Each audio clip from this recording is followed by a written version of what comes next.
Effort heuristic. You ever notice how we tend to believe something is more valuable just because it seems like a lot of effort went into it? It doesn't even have to be better. It just has to feel like it took a lot of work. That's the effort heuristic. A mental shortcut where we assume that more effort equals more value, and it affects our lives in ways we don't even realize. Take art, for example. Imagine you see two paintings in a gallery. One was made in a few minutes with broad, messy strokes, and the other took months to complete, full of intricate details. Without even knowing the artists, most people will assume the second one is better. Not because of its actual artistic merit, but because it looks like it took more effort. There's even a study proving this. Kruger, Wirtz, Van Boven, and Ultimat conducted research in 2004 where they had participants evaluate poems, paintings, and even handmade crafts. When people were told that a piece took more time and effort to create, they consistently rated it as more valuable, even when the quality was exactly the same as something that supposedly took less effort. And this doesn't just apply to art. Think about food. If you go to a fancy restaurant where a chef spent hours preparing a meal, you're more likely to believe it tastes amazing, even before you take a bite. But if you had the exact same meal in a fast food wrapper, suddenly it's just another burger. Same ingredients, same flavors, but a completely different perception of value because of the effort we think was involved. Another perfect example is education. People are more likely to trust and respect information from someone who spent years studying a subject than from someone who learned it in a few weeks, even if the knowledge is identical. Imagine two people giving you financial advice. One has a PhD in economics, the other just read a bunch of books and took an online course. Even if they tell you the exact same thing, most people will listen to the PhD because of the assumed effort behind it. This heuristic can even make us fall for scams. Think about luxury brands. Why do people pay thousands for a handbag or a watch? A huge part of it is the belief that these items take more effort to make. Luxury brands even lean into this, using phrases like handcrafted or hours of precision work to justify their high prices, even if, in reality, many of these products are mass-produced. Now, the effort heuristic isn't all bad. It actually makes a lot of sense from an evolutionary perspective. Our ancestors didn't have time to analyze everything in detail, so assuming that more effort meant higher quality helped them make faster decisions. If you were a caveman choosing between a crudely made spear and one that looked like it took hours to craft, you'd probably assume the second one was stronger and more effective. But in modern life, this mental shortcut can lead to some pretty irrational decisions. Take relationships, for instance. Have you ever noticed that people sometimes value things more when they have to struggle for them? If someone plays hard to get, suddenly they seem more desirable. If a job is incredibly difficult to get, people assume it must be worth it. But in reality, effort and value don't always go hand in hand. Think about self-improvement. A lot of people believe that if something isn't difficult, it must not be effective, like exercise. If a workout leaves you exhausted and drenched in sweat, you assume it must be better than a simple, low-intensity workout. But research shows that's not always true. Sometimes, the easiest workouts are just as beneficial as the brutal ones. But because we associate effort with effectiveness, we might dismiss something that's actually just as good, or even better, simply because it feels too easy. This bias can also affect how we judge other people. Ever heard someone say, "They don't deserve success because they didn't work for it"? That's the effort heuristic at play. We struggle to accept that some people can achieve great things without breaking their backs. We assume that success must come from effort, even when other factors, like talent, luck, or privilege, are involved. This also shows up in workplaces. Employees who look like they're working hard, staying late, looking stressed, constantly moving, are often seen as more dedicated and valuable than employees who work efficiently and finish on time, even if their actual output is the same or better. Managers often fall for this bias, rewarding the appearance of effort rather than actual results. And let's talk about technology. Older generations often believe that modern conveniences are somehow lesser because they don't require as much effort. Like how some people think using a GPS is lazy and that real navigation means using a map, or how digital art is sometimes dismissed as less legitimate than traditional painting, even though both require skill.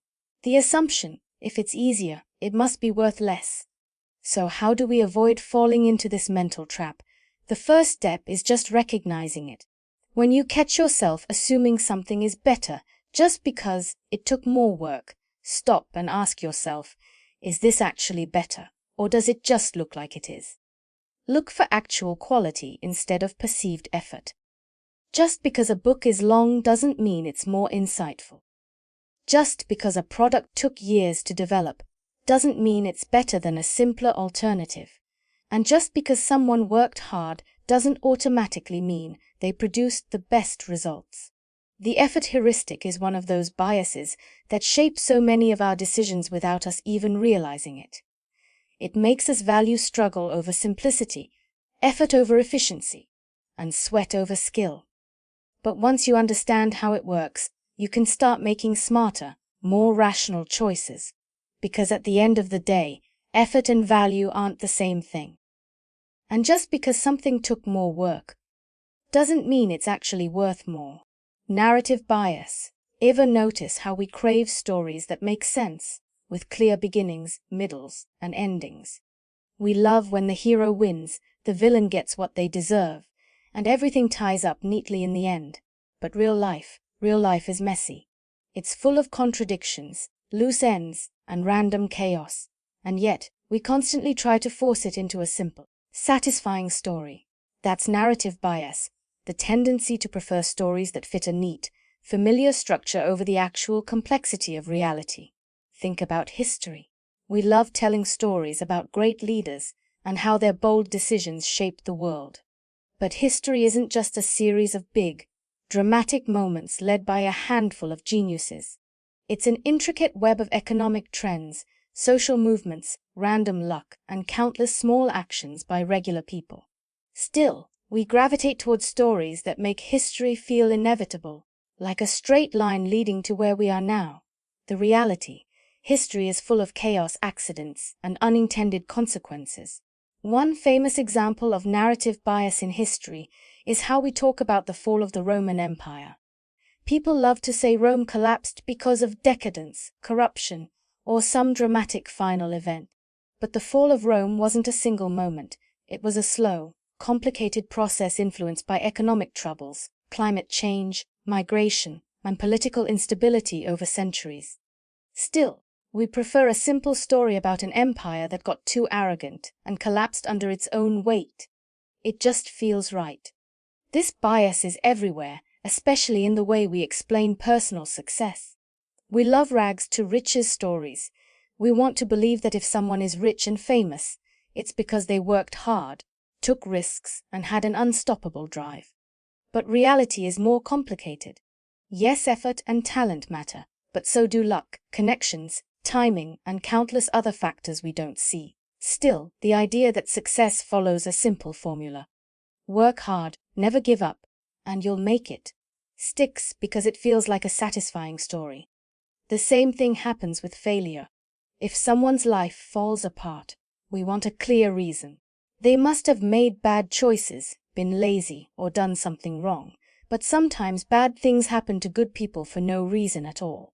Still, we prefer to believe that life follows a predictable script where people get what they deserve. It makes us feel safer, like we can control our own fates by making the right choices.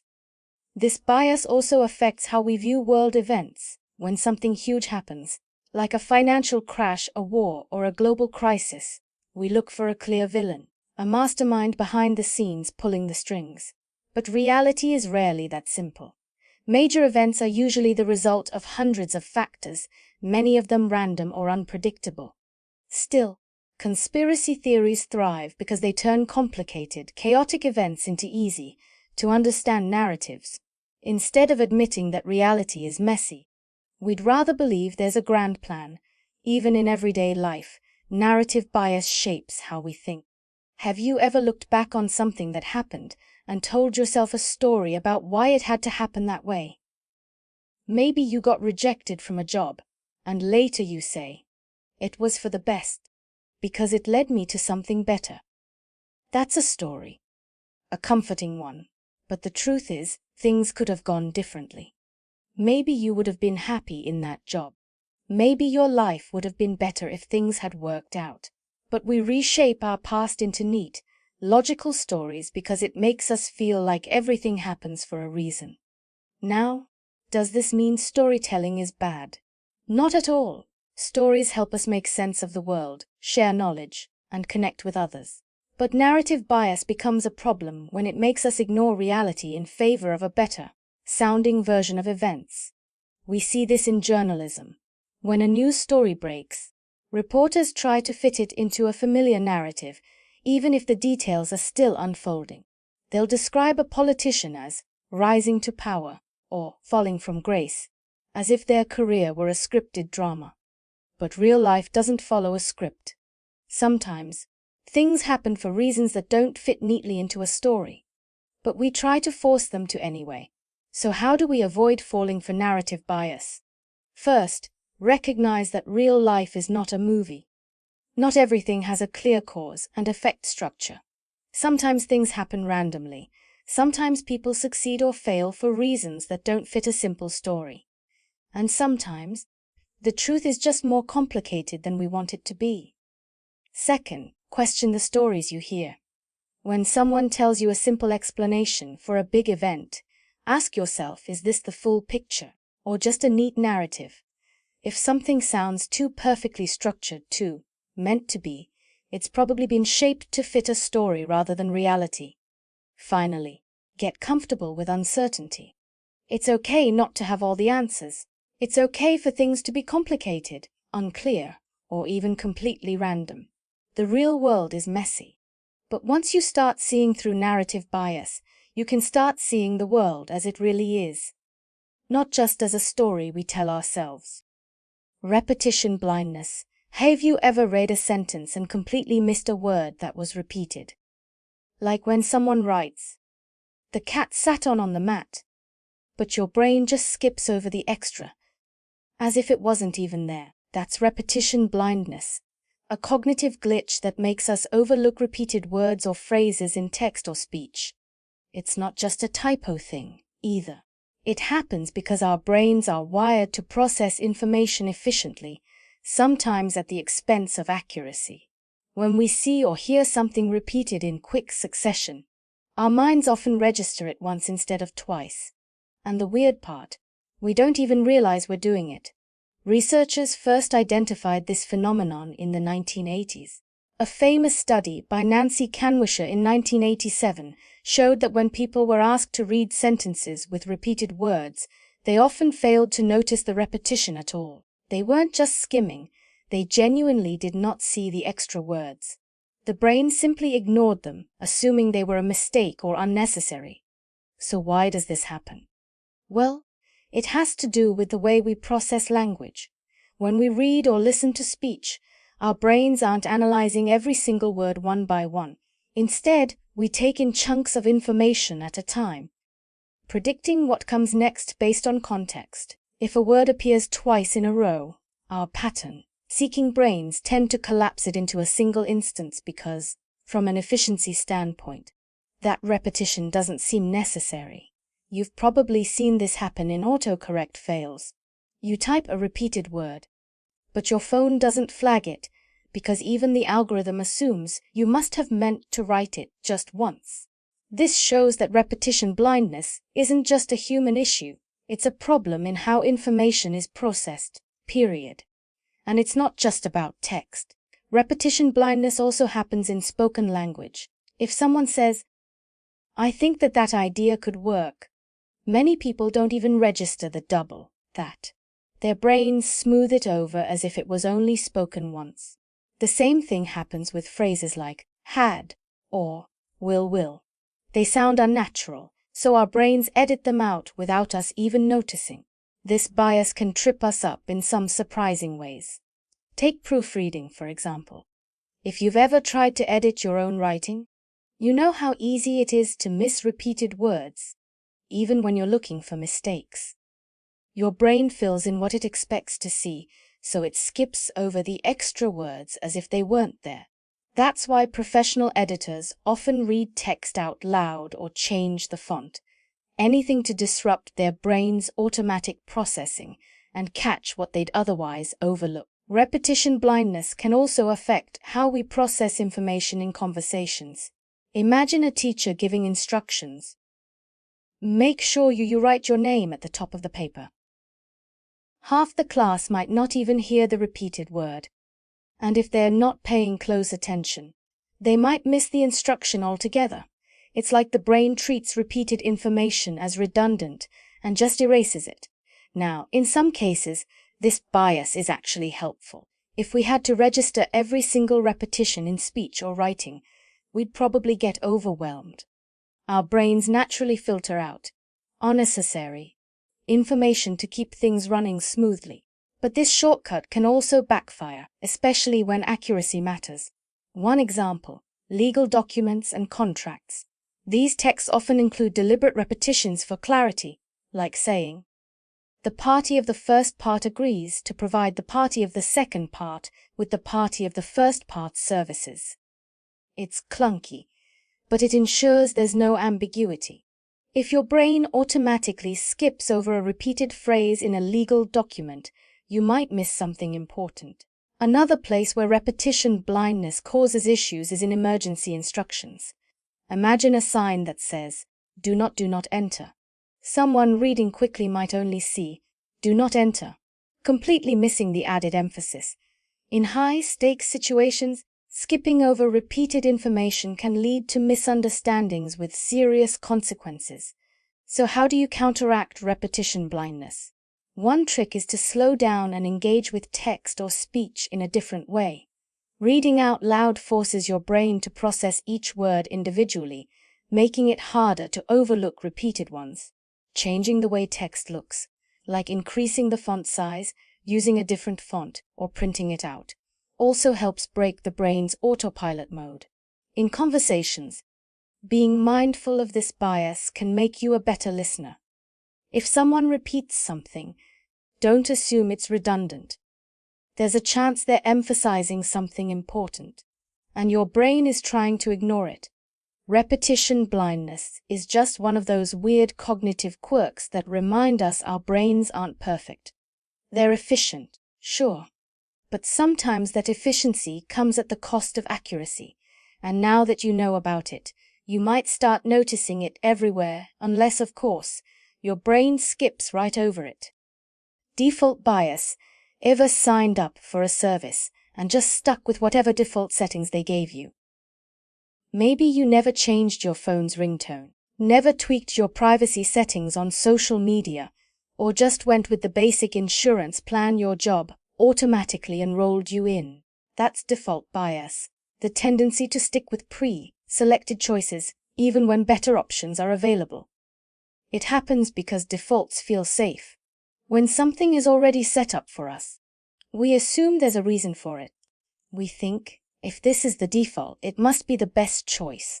Or at least, someone smarter than me probably figured this out already. And since changing a default requires effort, even a tiny bit of effort, we often don't bother. This bias is incredibly powerful. In fact, companies, governments, and designers rely on it to influence our decisions without us even realizing it. One of the most famous examples comes from organ donation. In countries where you have to actively opt in to become an organ donor, donation rates are shockingly low, often around 10 to 20%. But in countries where you're automatically enrolled as a donor unless you opt out, the rates are dramatically higher, closer to 90%. The difference isn't because people feel that differently about organ donation. It's just that most people stick with whatever the default setting is. The same thing happens with retirement savings. When employees are automatically enrolled in a 401 plan, Participation rates are much higher than when they have to manually sign up. Even if both groups know saving for retirement is a good idea, the simple act of having to opt in is enough to make a huge difference. And then there's tech. Ever noticed how most people never change the default browser on their phones? That's why companies like Google and Apple fight so hard to have their browsers set as the default. Not because people actively prefer them, but because they know most users won't go through the trouble of switching. The crazy part. Default bias doesn't just affect small, everyday choices, it shapes major life decisions. Think about health insurance. Many people stick with the default plan their employer assigns them, even if better options exist. They assume, well, if this is the standard option, it's probably fine. But insurance plans vary widely, and staying with the default might mean overpaying or missing out on better coverage. This bias is even used in marketing. Ever been on a website that automatically signs you up for emails unless you uncheck a tiny box? That's default bias in action. Companies know that if they pre-select an option, most people won't bother changing it. That's why streaming services renew subscriptions. Why free trials quietly roll into paid plans. Why apps default to tracking your data.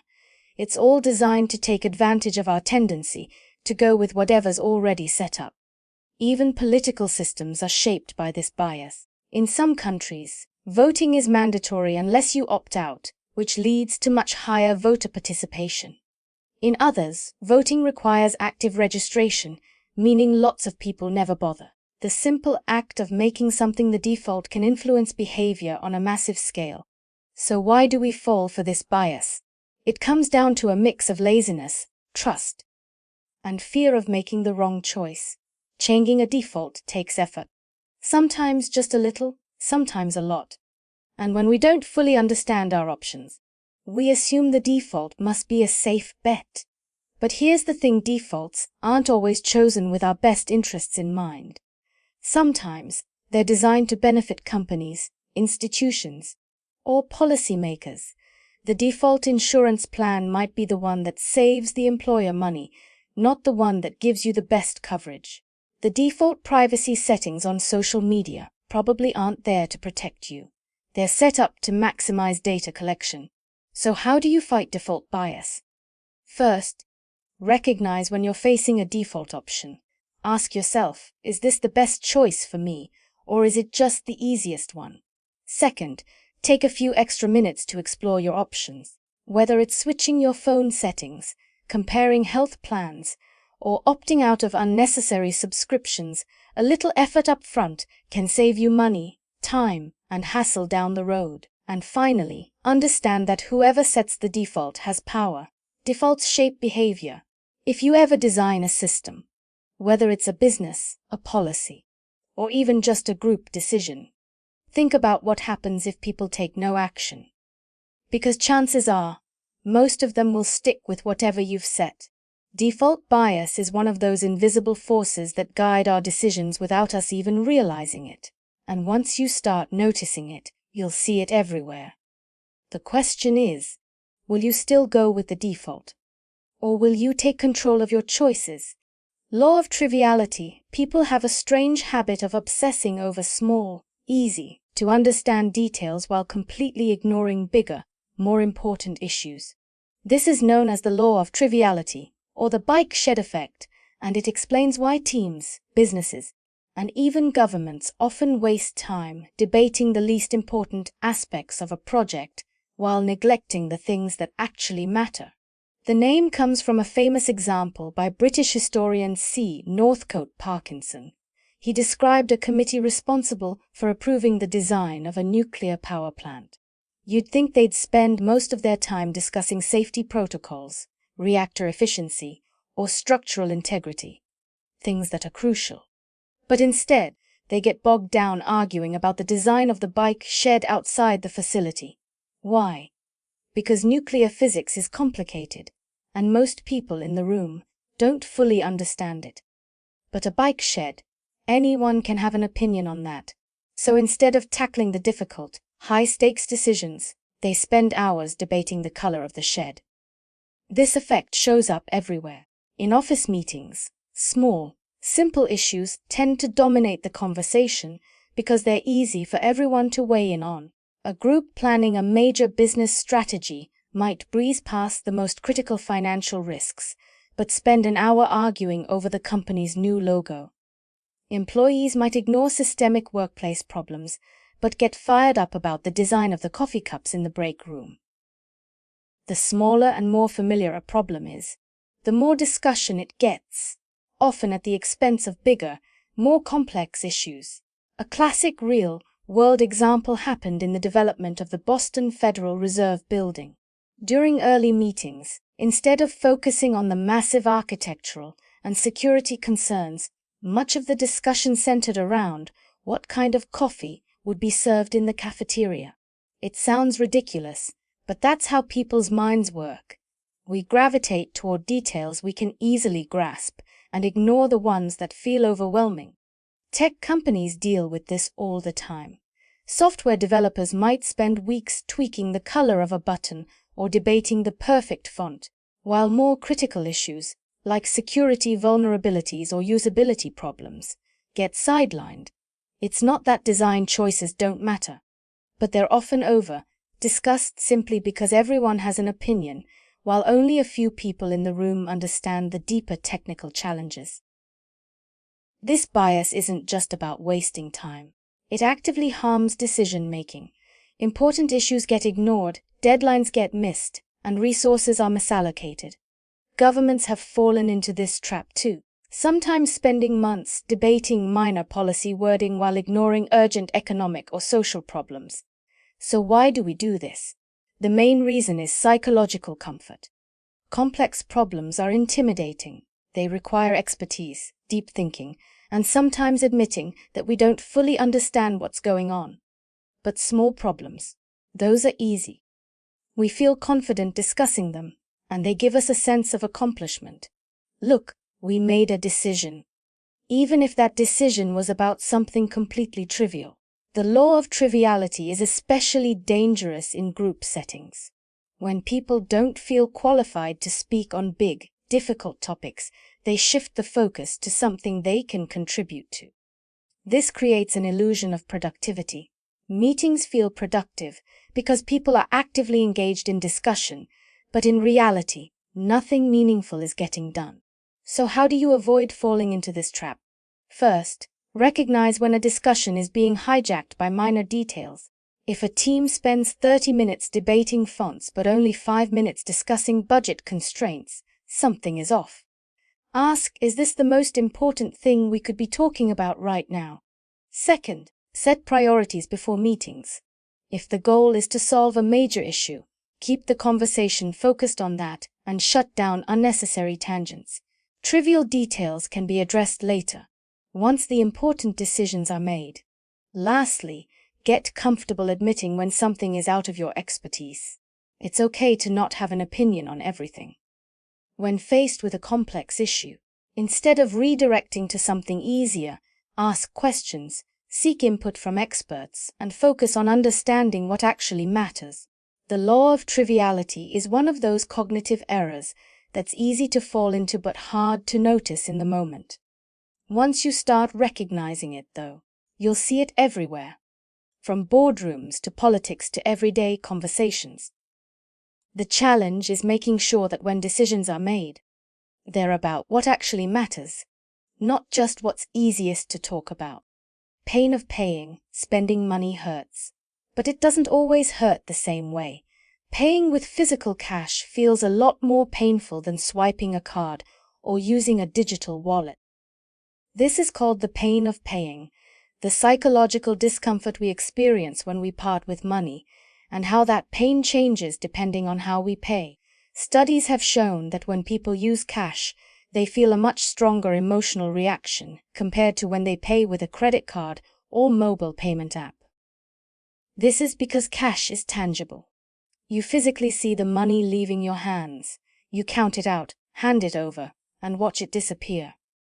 That makes the loss feel real. But when you pay with a card or a phone, there's no physical exchange. You just tap, swipe, or click. The money vanishes from your account in the background, almost like it was never really there to begin with. That separation between the payment and the feeling of losing money makes digital transactions psychologically easier. A famous study by MIT researchers in the 1990s demonstrated this effect with auctions. They found that people were willing to pay twice as much for an item when using a credit card compared to cash. The less immediate the payment felt, the less painful it was, so people spent more without hesitation. This effect explains why businesses love cashless transactions. Digital payments don't just make shopping more convenient, they encourage customers to spend more. That's why casinos use chips instead of real money. When people gamble with physical cash, they're more aware of their losses. But when they're just tossing chips around, it doesn't feel as real, so they take bigger risks. Subscription services take this even further. Think about your streaming services, gym memberships, or cloud storage plans. They charge you automatically every month, so you don't actively feel the payment. If you had to pull out cash and physically pay Netflix or Spotify each month, you might start questioning whether you really need that subscription. But since the payment happens invisibly, you barely notice it, so you keep paying. This also explains why tipping behavior changes based on payment method. When people tip with cash, they tend to be more careful and precise, maybe rounding up to the nearest dollar. But when tipping on a digital payment terminal, they often select one of the pre-set options, like 18%, 20%, or even 25%, without thinking much about it. The detachment from physical money makes people more generous, or at least less conscious of their spending. The pain of paying isn't just about convenience. It actively shapes spending habits. A study published in the Journal of Consumer Research found that people who pay with cash are more likely to remember their purchases in detail, while those who use cards tend to forget what they bought more quickly. When you physically hand over money, the transaction sticks in your brain. But when it's just a number changing on a screen, it fades faster. Marketers and businesses take advantage of this all the time. Restaurants, for example, often design their payment systems to minimize the pain of paying. That's why high-end restaurants rarely bring you a detailed receipt with itemized prices. They just give you a small black folder with the total. And why some stores have self-checkout stations where you barely notice how much you're spending before tapping your card. The goal is to make spending feel effortless. So, how can you fight back against this bias and spend more mindfully? One strategy is to use cash for certain expenses, especially things like entertainment or dining out. When you see the physical money leaving your hands, you're more likely to think twice about whether a purchase is really worth it. Another trick is to track your spending manually. If you're mostly using digital payments, reviewing your purchases at the end of the day or week can help bring back some of that awareness.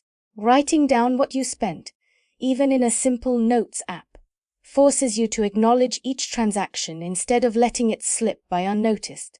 Some people also set up intentional friction for their spending. For example, instead of letting subscriptions auto-renew, they cancel them each month and manually resubscribe if they still want the service. That extra step forces them to reconsider whether they're actually using what they're paying for. The pain of paying is a double-edged sword. It can make spending more mindful and controlled, but businesses have figured out how to numb that pain to get us to spend more. The next time you tap your card or click Buy Now, ask yourself, would this purchase feel the same if I were handing over cash? If the answer is no, that's the bias at work. Identifiable victim effect. When disaster strikes and thousands of people are affected, you'd think our compassion would scale up with the numbers. But strangely, it doesn't. In fact, we often feel less empathy for large groups of people than we do for a single individual. This is called the identifiable victim effect, the tendency to care more deeply about one specific, relatable person than a massive, faceless crowd. Imagine you see a news story about a famine affecting millions of people. You might feel sad, but the scale is overwhelming, and it's hard to connect emotionally. Now, imagine another story about a single child in that famine.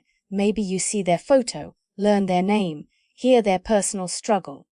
Suddenly, it hits in a way the larger crisis never did. That's the identifiable victim effect at work. One of the most famous studies on this bias was conducted by researchers Deborah Small, George Lowenstein, and Paul Slovic.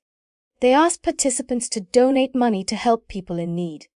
Some were given statistics about global hunger, while others were shown a picture of a single starving child with a name and a short personal story. The results: people gave significantly more money when they were shown just the child's story, even though the statistical case involved far more people in need. Why does this happen? The main reason is emotional connection. Our brains struggle to process large numbers in a meaningful way. A statistic like 10,000 people died in a flood is tragic, but it feels abstract. But when we hear about one flood victim, a father searching for his missing daughter, a grandmother stranded on a rooftop, that personal detail makes it real. We can imagine that person's pain. We can see them in our minds. This effect is so powerful that charities and humanitarian organizations build their entire fundraising strategies around it. That's why you don't see commercials that just say, "Millions of children are starving." Instead, you see a close-up of one child looking into the camera, with a voiceover telling you their name and how they need your help. That individual story creates a direct emotional pull that raw statistics never could. It's not just charities that use this effect, it also shapes public policy and legal decisions. In 1987, an Ethiopian girl named Burhan Woldu became the face of famine relief efforts after her haunting image was broadcast worldwide.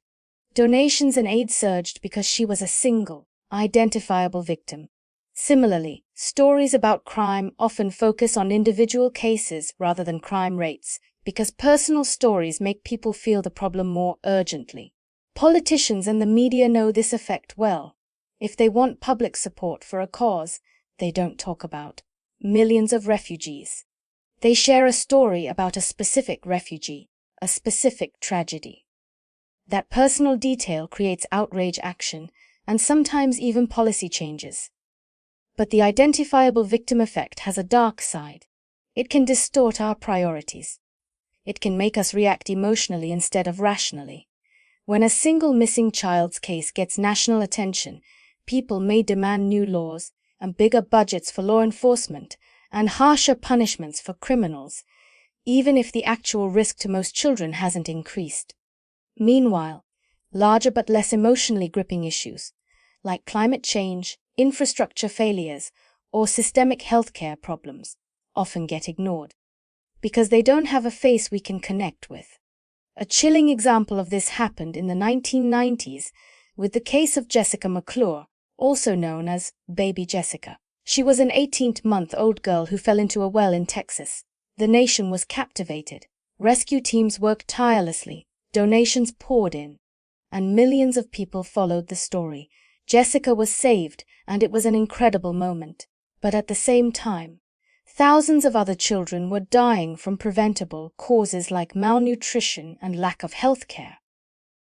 Problems that received a fraction of the attention. The emotional weight of one identifiable victim completely overshadowed the broader crisis. So, how do we counter this bias? The first step is awareness. When you feel a strong emotional reaction to a single person's story, take a step back and ask, is this part of a bigger problem? Are there thousands of others suffering in the same way, but without the spotlight? Another approach is to consciously force yourself to engage with statistics. Instead of tuning out when you hear a number like 50,000 people displaced by war, try to picture what that really means. 50,000 individual lives, each with families, struggles, and stories just like the one person you might see in the news. The identifiable victim effect is a reminder that our compassion, while powerful, is also selective. Our hearts are drawn to stories, not numbers. But the real challenge is making sure we don't let that blind us to the full scale of human suffering. or to the solutions that could help the most people, not just the ones whose stories happen to make the headlines. Slow growth perception bias. People don't notice slow change. If something big and dramatic happens, a stock market crash, a political revolution, a natural disaster, everyone pays attention. But if something shifts slowly over time, most people barely register it. This is slow growth perception bias, the tendency to underestimate gradual changes while overestimating sudden ones. It's why people don't panic about climate change until there's a massive wildfire or hurricane. It's why someone wakes up one day and wonders how they gained 50 pounds, even though it happened slowly over years. It's why businesses that grow steadily for a decade seem like overnight successes when they finally go mainstream. Our brains just aren't wired to notice slow progress. Think about personal finance. If someone suddenly lost 10,000 in a day, they'd freak out. But if they slowly accumulate credit card debt, spending just a little more than they earn each month, they might not even realize they have a problem until it's too late. Debt creeps up. The interest compounds. But because it's gradual, it doesn't feel like a crisis until the numbers are overwhelming. Same thing with health. If you gained 30 pounds in a month, you'd be alarmed. But half a pound a month over 5 years. That's how it happens for most people. A little extra food here, a little less exercise there, and suddenly your body has changed. But because it was so slow, you barely noticed it happening. Climate change is one of the biggest examples. If there's a record-breaking heat wave or a devastating hurricane, people pay attention. But the slow rise in global temperatures, the gradual melting of ice caps, most people don't react to these because the change is so incremental that it doesn't feel real. Studies show that people are more likely to believe in climate change when they personally experience extreme weather, because sudden events grab our attention while slow trends are easier to ignore. This bias also affects careers. People look at successful entrepreneurs, athletes, or artists and assume they just got lucky or had some sudden breakthrough. But most of them spent years or even decades slowly building their skills, working behind the scenes, making tiny improvements every day. The rise was gradual, but people only noticed them when they finally reached the top. There's a study by Harvard psychologist Daniel Gilbert that proves this bias applies to our personal lives, too. When people were asked how much they would change in 10 years, most of them assumed they'd stay mostly the same. But when researchers looked at real data from people over time, they had actually changed far more than they expected. Our beliefs, habits, and personalities evolve gradually, but because the shift is slow, we don't see it happening in real time. This is why people give up on long-term goals. If someone starts learning a new language, playing an instrument, or going to the gym, they expect results quickly. But progress is slow. And because the brain doesn't naturally register slow change, people feel like they're not improving, even though they actually are. So they quit before they ever reach their potential. The same thing happens in relationships. People don't usually wake up one day and decide they're unhappy with their marriage or their friendships. It happens over time. Small frustrations build up. Tiny moments of neglect accumulate, and then suddenly it feels like things fell apart overnight. But really, the shift was happening all along. Businesses and economies are shaped by this bias too. When a new technology suddenly takes over, it seems like it happened overnight. But in reality, the groundwork was laid over years or even decades. People only notice the final explosion of success, not the slow build-up that led to it. So how do you fight this bias? First, track your progress. If you're working toward a goal, write things down, take pictures, keep records. That way, you can see the slow improvements your brain would otherwise ignore. People who track their fitness journey, their finances, or their skills are more likely to stay motivated because they have proof that change is happening, even if it's not obvious day to day. Second, shift your perspective. Instead of asking, "Where am I now?" ask, "Where was I a year ago?" A musician who feels stuck might realize that a year ago, they couldn't even play songs they now find easy. A person trying to lose weight might not see a daily difference, but if they look back 6 months, the progress becomes clear. Third, pay attention to slow, moving trends. Don't just react to sudden events, whether it's in politics, business, or personal growth. The biggest shifts usually don't happen overnight. They build up over time. The people who notice slow change early are the ones who can take advantage of it before everyone else wakes up to reality. Slow growth perception bias makes us think nothing is changing, when in reality, everything is changing. It just happens so gradually that we don't see it. But once you recognize this, you start noticing it everywhere. The challenge is to train yourself to pay attention to the things your brain wants to ignore. Because the biggest transformations in life, the ones that truly matter, aren't the ones that happen in an instant. They're the ones that happen so slowly, most people never see them coming. Pro-innovation bias. People love new technology. Whenever something new comes out, there's excitement, hype, and bold claims about how it's going to change the world. But what often gets ignored are the downsides, the risks, and the unintended consequences. This is pro-innovation bias, the tendency to overestimate the benefits of new technology while ignoring its flaws. This bias makes people assume that anything new is automatically better. It happens in every industry: medicine, business, social media, artificial intelligence, and even simple consumer gadgets. If something is marketed as the future, people often accept that claim without question. Think about self-driving cars. When they were first introduced, companies promised they would eliminate traffic accidents, make transportation more efficient, and revolutionize travel. And while there's no doubt that the technology has improved, the reality has been much messier. Self-driving cars have struggled with unexpected road conditions, accidents, and ethical dilemmas, and the dream of fully autonomous vehicles is still far from reality. But because the initial promise was so exciting, people ignored the difficulties in making it work. The same thing happened with social media.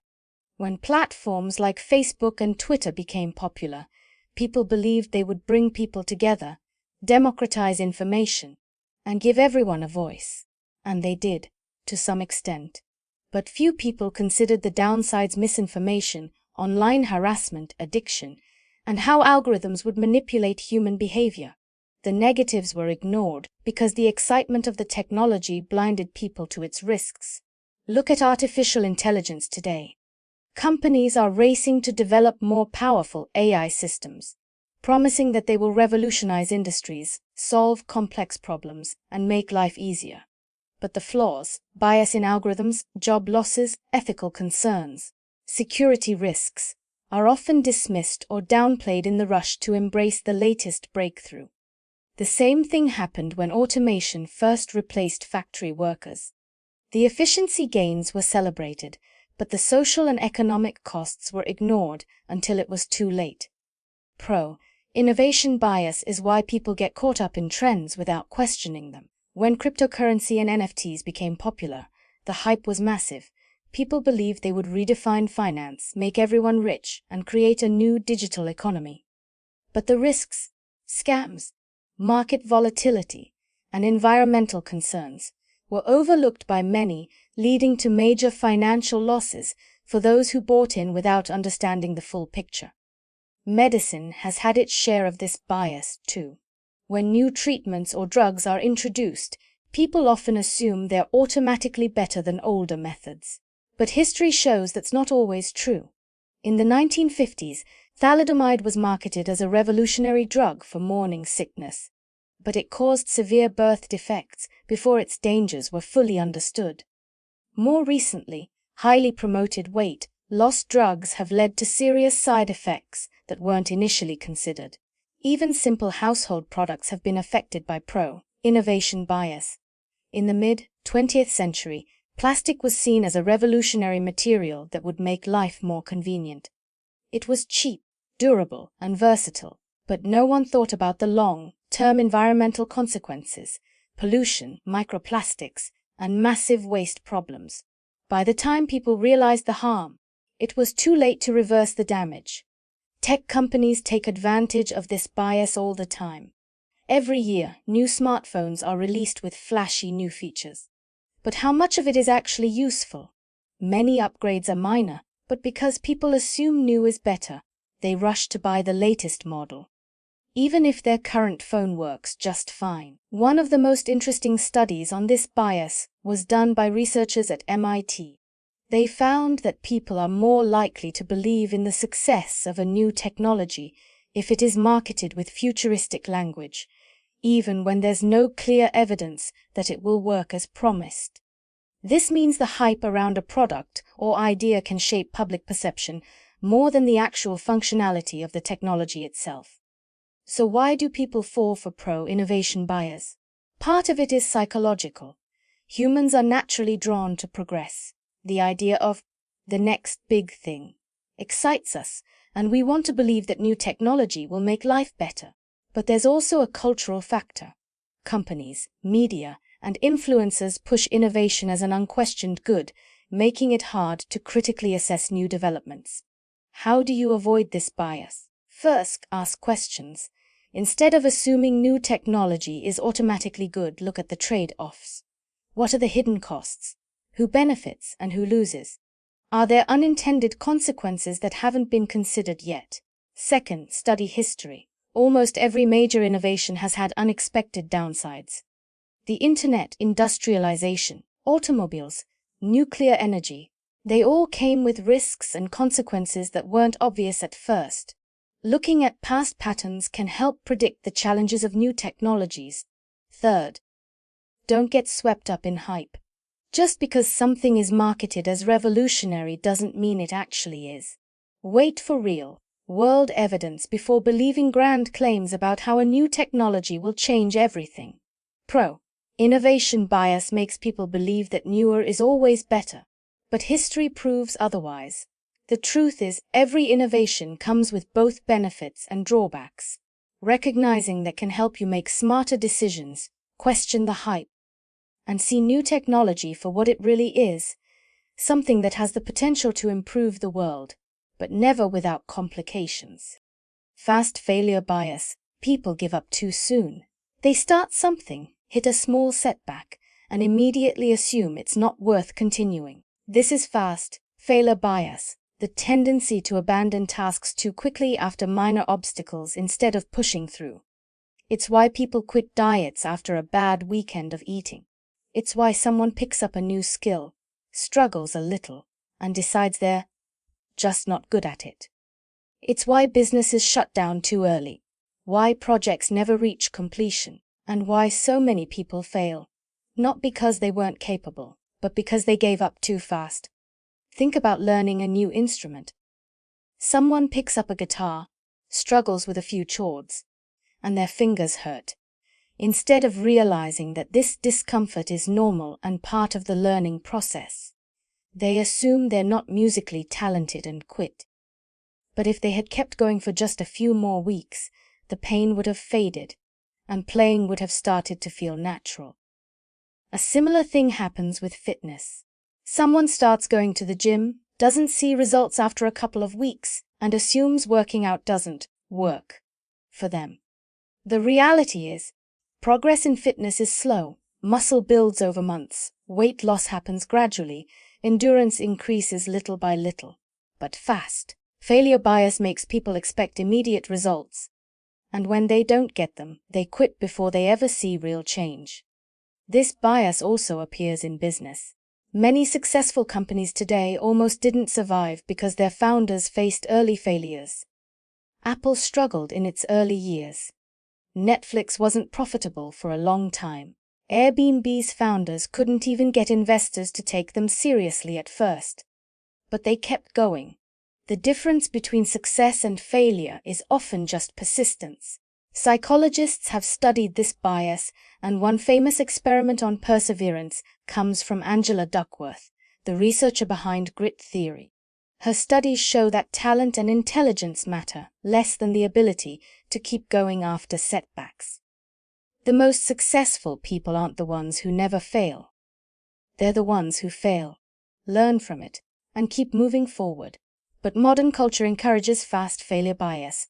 Social media highlights overnight success stories, making it seem like if something doesn't work immediately, it's not meant to be.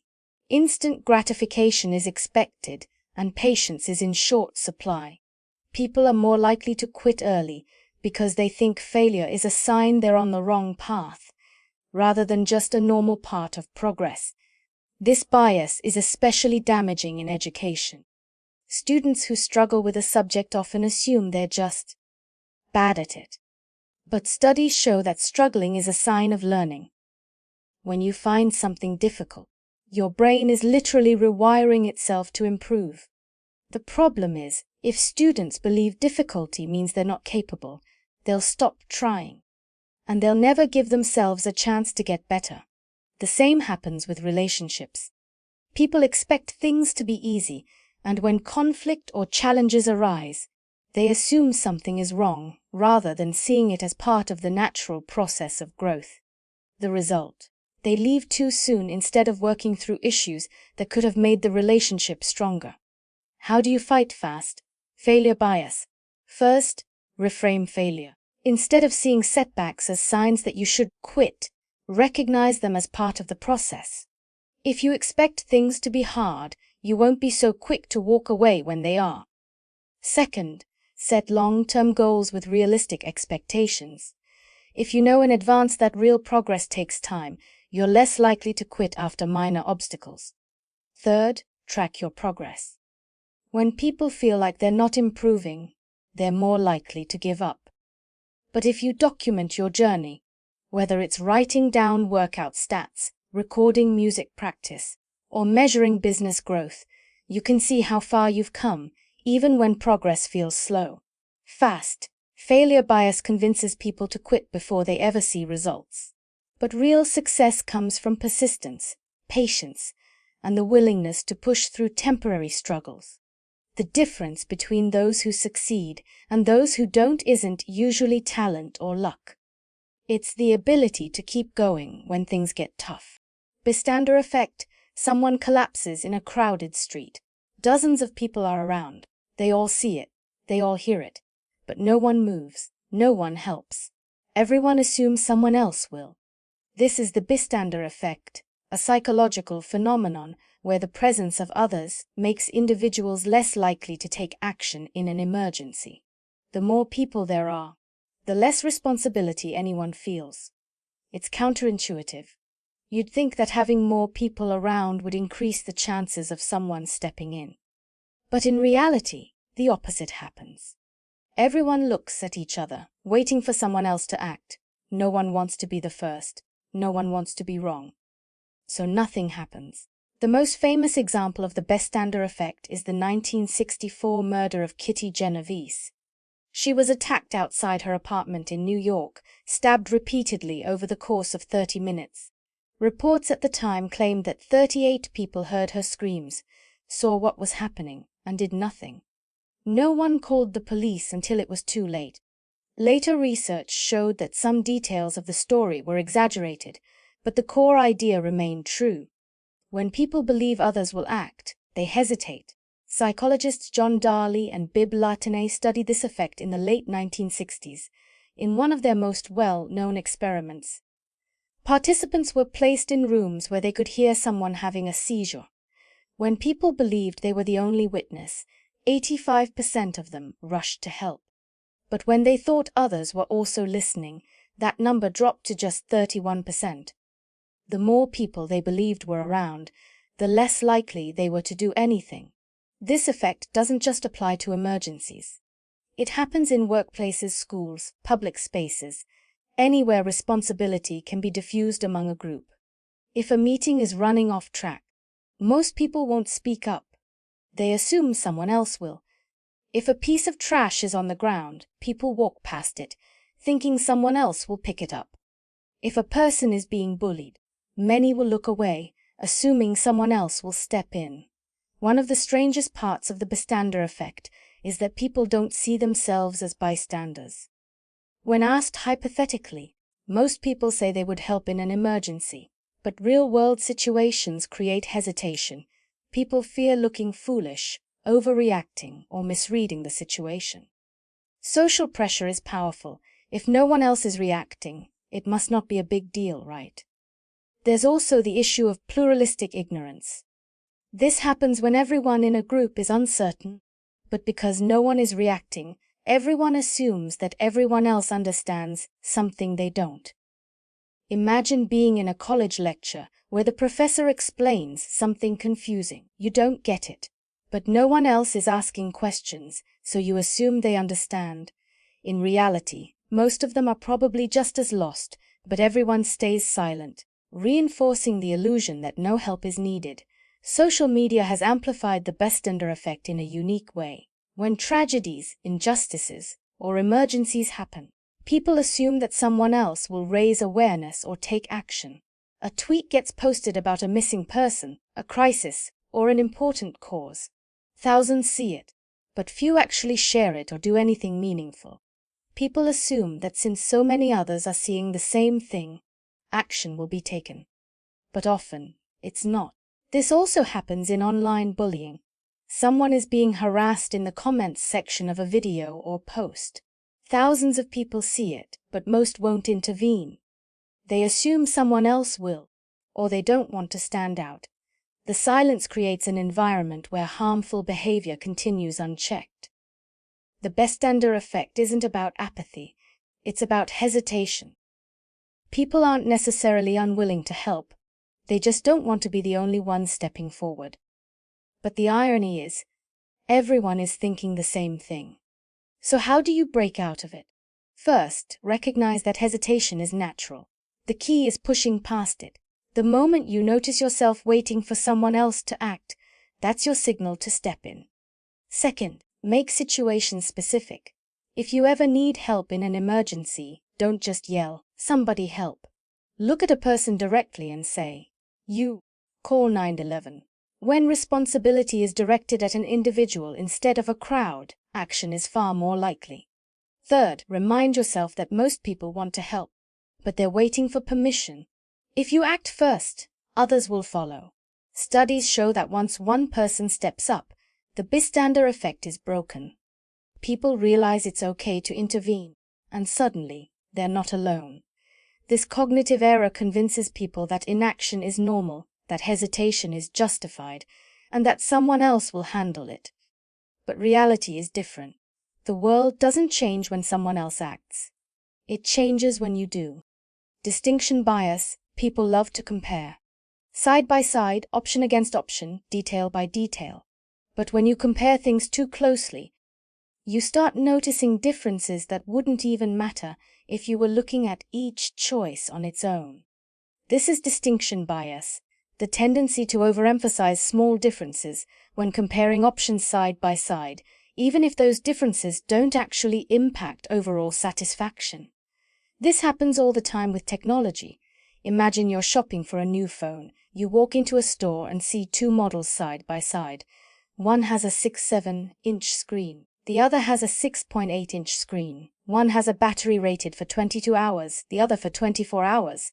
On paper, these differences feel huge, but in real life, you'd probably never notice. If you had just bought one of these phones on its own, without comparing it directly to the other, you'd be happy with it. But now that you've seen the differences, even if they're tiny, they suddenly matter, at least in your mind. Companies know this. They design product lineups specifically to take advantage of distinction bias. Look at how TV manufacturers sell different models. They'll have 5 versions of the same television, each with slight variations. One has a 120Hz refresh rate, the next has 144 Hz. One has 1000 nits of brightness, the next has 1200. If you saw any one of these TVs by itself, it would look great, but when you see them side by side, you start nitpicking. Suddenly, you feel like you need the slightly better version, even though, in reality, your experience wouldn't change much. Distinction bias doesn't just affect purchases. It messes with decision-making in all areas of life. Think about job offers. Say you have 2 offers on the table. One company pays $72 a year, the other pays $75,000. If you compare them side by side, that $3,000 difference feels huge. You focus on it, thinking it's a major factor. But over the course of a year, it's just an extra $250 per month, less after taxes. If the lower-paying job has better work-life balance, a nicer environment, or a shorter commute, it might actually feel better in the long run. But side-by-side comparisons make people focus on the numbers instead of the overall experience. This bias also affects relationships. Imagine you're dating someone, and they have one minor flaw. Maybe they don't text back as quickly as you'd like. Alone, this wouldn't bother you much. But if you start comparing them to someone else who texts back instantly, suddenly it feels like a big deal. You might overvalue a minor difference and overlook all the bigger reasons why your current relationship is great. The same thing happens with vacations. You're trying to decide between two hotels. One has a 4.6-star rating, the other has a 4.7. One has a pool that closes at 10 p.m., the other stays open until 11. In isolation, either hotel would be an amazing experience. But when you compare them side by side, you get caught up in details that, once you're actually on vacation, wouldn't affect your enjoyment at all. A famous study by psychologist Daniel Kahneman explored how people make these kinds of comparisons. In one experiment, participants were shown different ice cream sundaes. One had slightly more whipped cream than the other. When shown side by side, people strongly preferred the one with more whipped cream. But when people were just given one sundae without comparing it, they enjoyed it just as much, regardless of how much whipped cream it had. The small difference only mattered when they were comparing directly. So why does this happen? It's because the brain isn't great at predicting happiness. When we compare things side by side, we assume the differences will be important in the long run. But research shows that once a decision is made, most small differences fade from memory. You might stress for hours about choosing between two laptops with slightly different processors, but a month after buying one, you won't even remember why you thought it was a big deal. Distinction bias also affects how people view past decisions. If you've ever wondered whether you should have picked a different college, bought a different car, or chosen a different apartment, you're probably experiencing this bias. The moment you start comparing, you focus on the details that seem better about the option you didn't pick. But in reality, your experience would likely have been just as good either way. This is why people often regret overanalyzing choices. Research shows that people who make good enough decisions, what psychologists call satisficers, tend to be happier than people who obsess over every little difference, called maximizers. Maximizers are always searching for the perfect choice, comparing endlessly, and guessing themselves later. Satisficers make a choice that meets their needs and move on. And the irony, most of the time, both groups end up equally satisfied with their decisions in the long run. The difference is that maximizers stress themselves out along the way. So how do you avoid distinction bias? First, step back and ask yourself, would I notice this difference if I wasn't comparing side by side? If the answer is no, then it's probably not worth stressing over. Second, focus on overall experience, not just specs and numbers. A job isn't just about salary. A vacation isn't just about hotel ratings. A relationship isn't just about small habits. If you pick the option that feels right holistically, minor differences won't matter in the long run. Finally, remind yourself that once a decision is made, the tiny details fade. The human brain adapts quickly. Whether you choose the 4.6-star hotel or the 4.7-star hotel by the second day of your vacation, you won't be thinking about that tiny gap in ratings. You'll just be enjoying your trip. Distinction bias tricks people into believing small differences are bigger than they actually are. But in reality, many choices don't have a single right answer. The best decision isn't always the one with slightly better stats. It's the one that makes sense for your life as a whole. Closeness-Communication Bias. People assume that the closer they are to someone, the better they understand them. Couples, best friends, family members, there's a belief that because you've known someone for years, you can read their mind, that you just get each other. But in reality, the opposite can happen. The longer we know someone, the more we assume we understand them, and the less effort we put into real communication. This is called the Closeness-Communication Bias, the tendency to believe we understand close friends, family, and partners better than we actually do.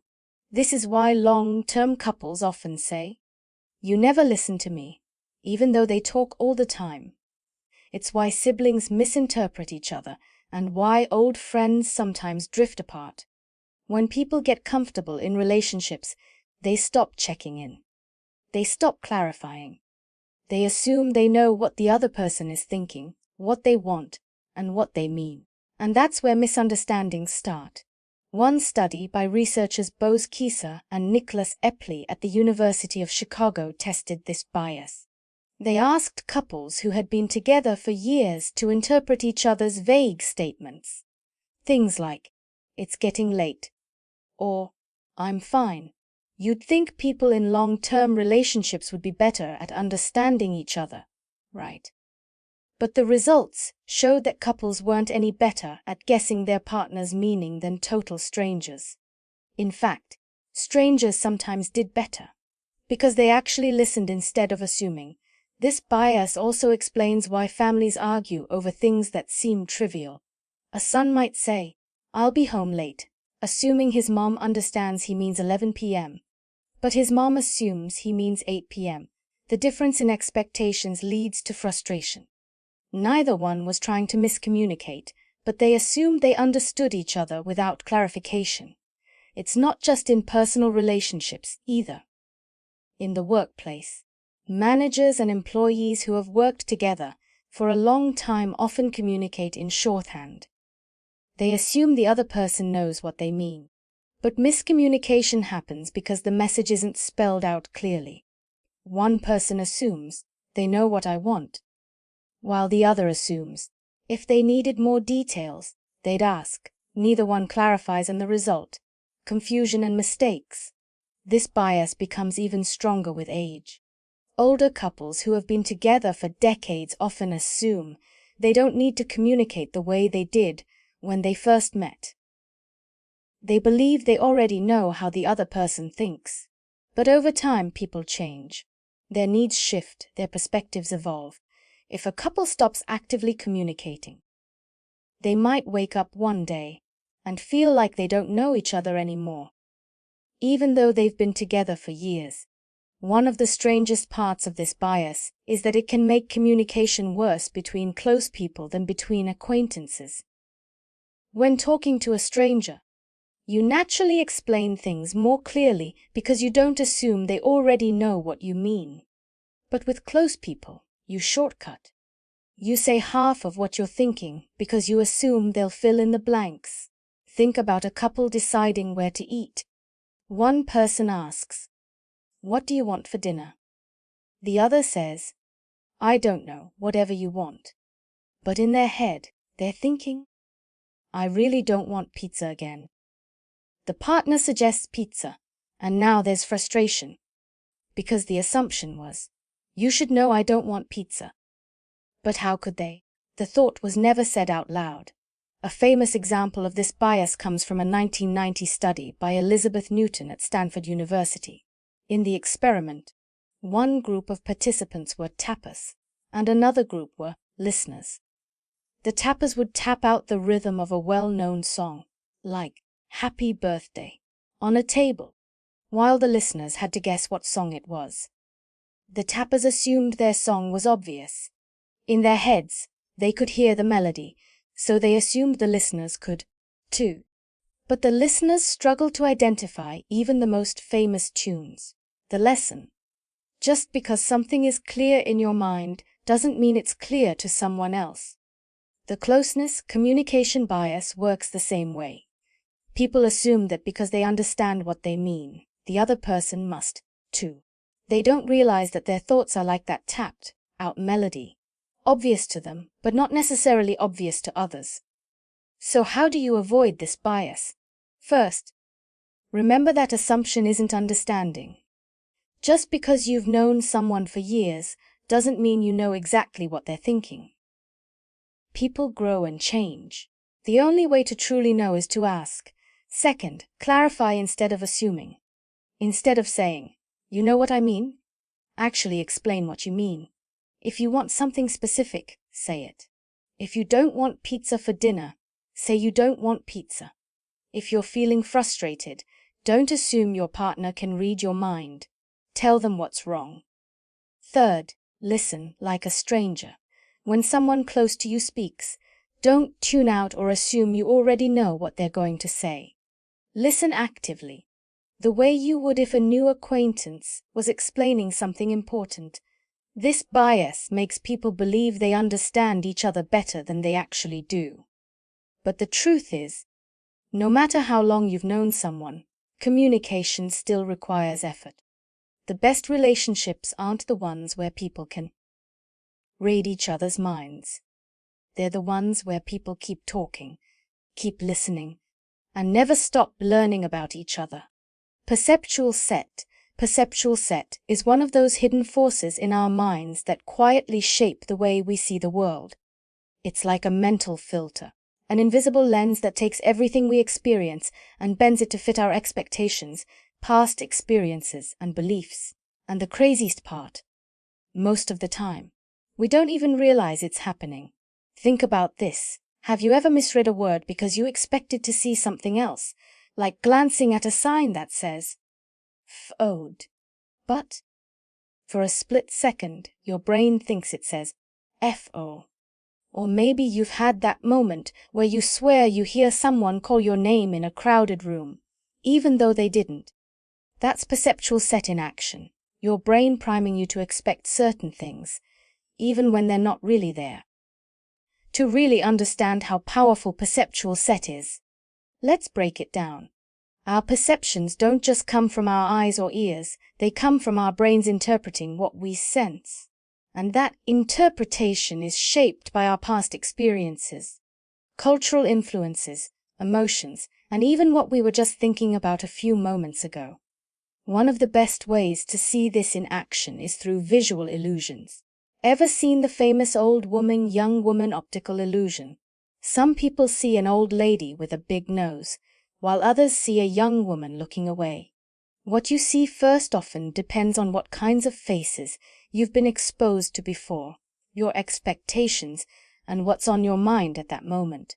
Your brain takes an ambiguous image and makes a split-second decision about what it thinks it's supposed to see. A classic example from psychology is the work of Brunner and Minturn in 1955. They showed people an ambiguous figure that could be interpreted either as the letter B or the number 13, depending on the context. When the figure was placed between a series of letters, people saw a B, but when it was placed among numbers, they saw 13. Same exact image, different perceptions, all because their brains were primed to expect something specific. And it's not just about vision. Perceptual set affects how we hear things too. Have you ever misheard song lyrics? Like when people hear, "Hold me closer, Tony Danza," instead of Tiny Dancer. It's called a mondegreen, and it happens because our brains try to match sounds to words we already know. Once we expect to hear something, we're more likely to fill in the blanks based on those expectations. But here's where it gets really interesting. Perceptual set doesn't just mess with funny misreadings or song lyrics. It can actually shape our entire reality. Think about stereotypes. If you've been conditioned to think a certain way about a group of people, your brain is more likely to interpret their actions in a way that matches your expectations. If you assume someone is unfriendly, you might misinterpret their neutral expression as a scowl. If you expect someone to be smart, you might overemphasize their intelligence while ignoring their mistakes. Perceptual set also plays a role in eyewitness testimony, which is why memory can be so unreliable. Studies show that people who expect to see a weapon in a crime scene are more likely to misremember neutral objects as weapons. It's called weapon focus effect. And it happens because fear and expectation shape perception. If your brain is on high alert, it's more likely to interpret vague stimuli as threats, even when they're not. And let's talk about food for a second, because perceptual set even affects how things taste. Researchers have found that people rate the same wine as tasting better if they believe it's more expensive. A famous experiment by Morat et al. The 2001 showed that when white wine was artificially colored red, wine experts described its taste using words typically reserved for red wines. Their brains were so influenced by the color that it actually changed how they perceived the taste. It's not just wine. Fast food chains use this principle all the time. McDonald's fries, for example, might taste better to you just because they come in a McDonald's bag. If you were blindfolded and given the same fries in plain packaging, they might not taste as good. That's because branding sets up an expectation, and your brain fills in the experience accordingly. Even in medicine, perceptual set can influence how well a treatment works. The placebo effect is a great example. If you believe a pill will help you, it often does, even if it contains nothing but sugar. Your brain literally creates a healing response based on the expectation that you're receiving medicine. So what does all of this mean? Well, it means that our reality isn't as objective as we like to think. Our brains are constantly filtering and shaping the world around us based on what we expect to see, hear, taste, and feel. And while that can be useful, it helps us make quick decisions and recognize patterns. It also means that we're prone to mistakes. The key takeaway: be aware of it. The next time you're convinced you've seen or heard something a certain way, take a step back and ask yourself, is this really what's happening?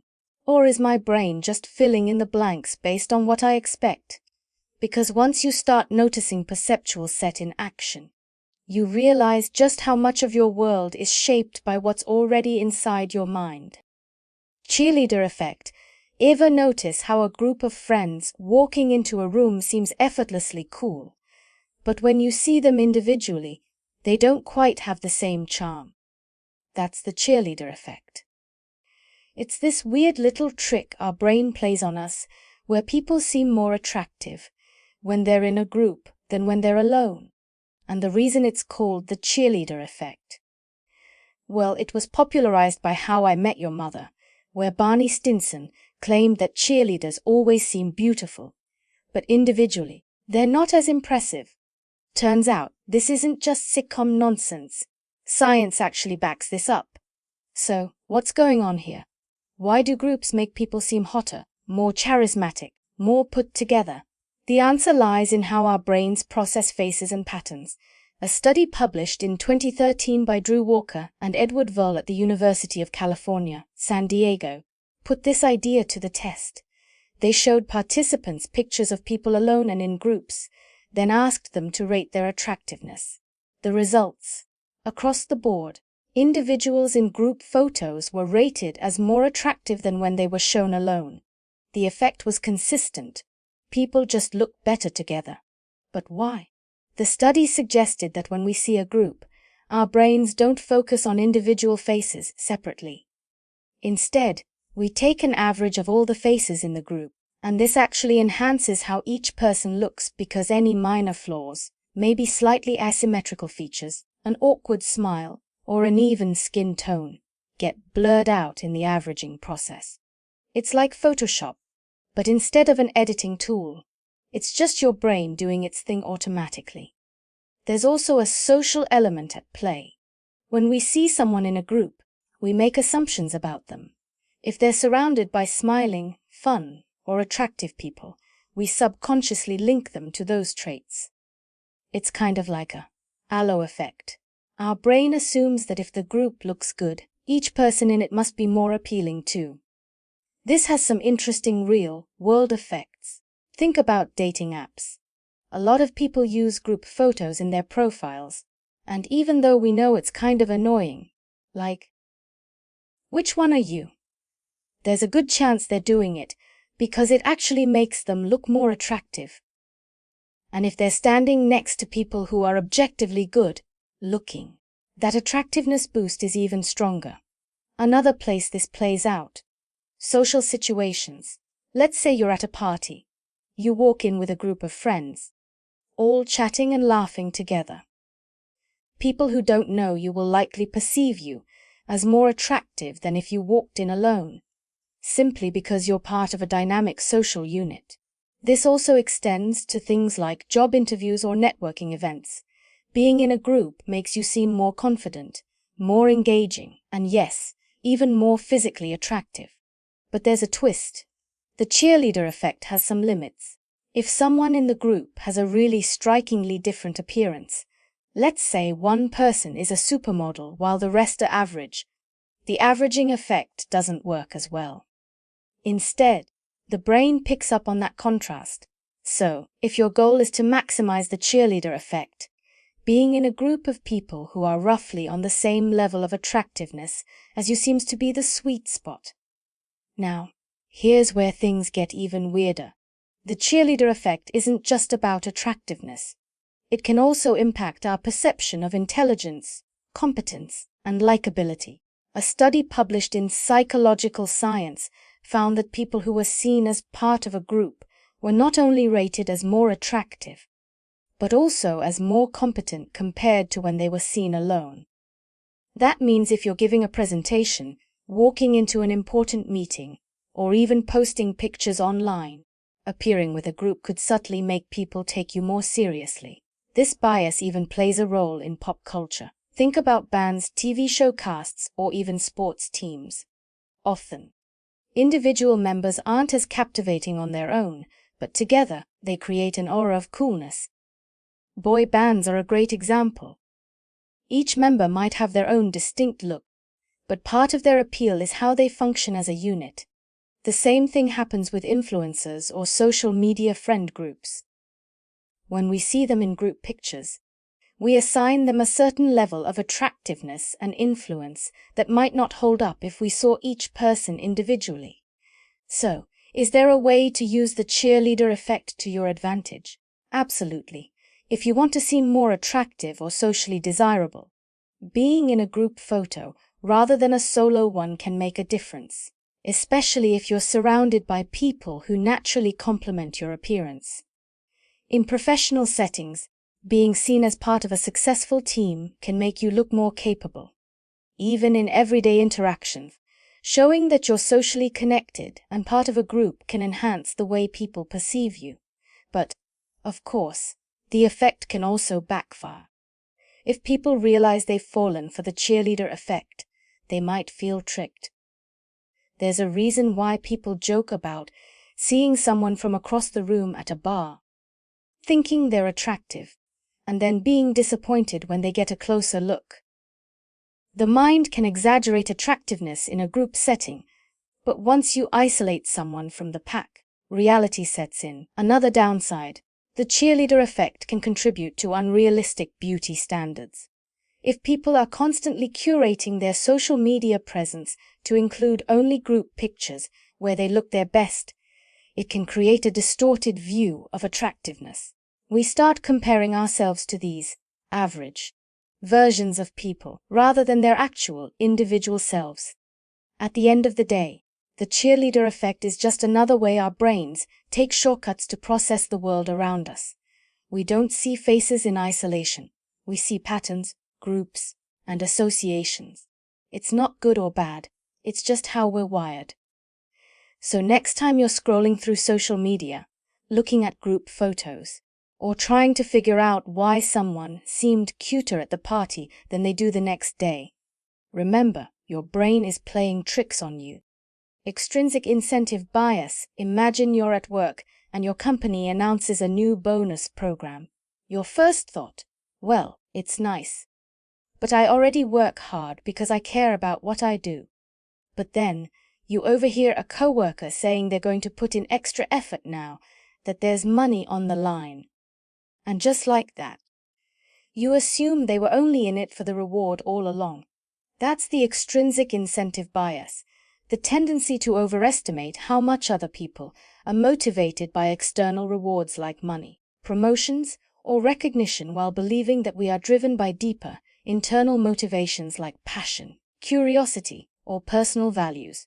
It's one of those sneaky cognitive biases that shape how we view ourselves versus everyone else, and it can have a surprising impact on the way we work, interact, and even judge others. This bias has been studied in psychology for years.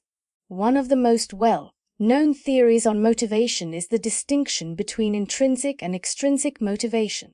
Intrinsic motivation is when you do something because you genuinely enjoy it, like painting because it relaxes you or solving puzzles because they're fun. Extrinsic motivation, on the other hand, is when you do something because of an external reward, like working overtime for a bigger paycheck or studying just to get an A. In 2006, researchers Chip Heath and Natalie F. Dean conducted a study that demonstrated this bias in action. They asked participants to predict why they and others would engage in certain activities, like choosing a job, volunteering, or exercising the results. People consistently assumed that others were far more driven by money, recognition, or other external factors than they were themselves. Meanwhile, they saw their own actions as being guided by personal fulfillment and internal values. So why does this happen? Part of the reason is simple self-perception. We have access to our own thoughts and emotions. We know when we feel passionate about something, when we take pride in our work, or when we genuinely enjoy an activity. But when we look at others, we don't have that same internal perspective. All we can observe are their actions, and if those actions align with a potential external reward, we assume that's the driving force. Think about it in a school setting.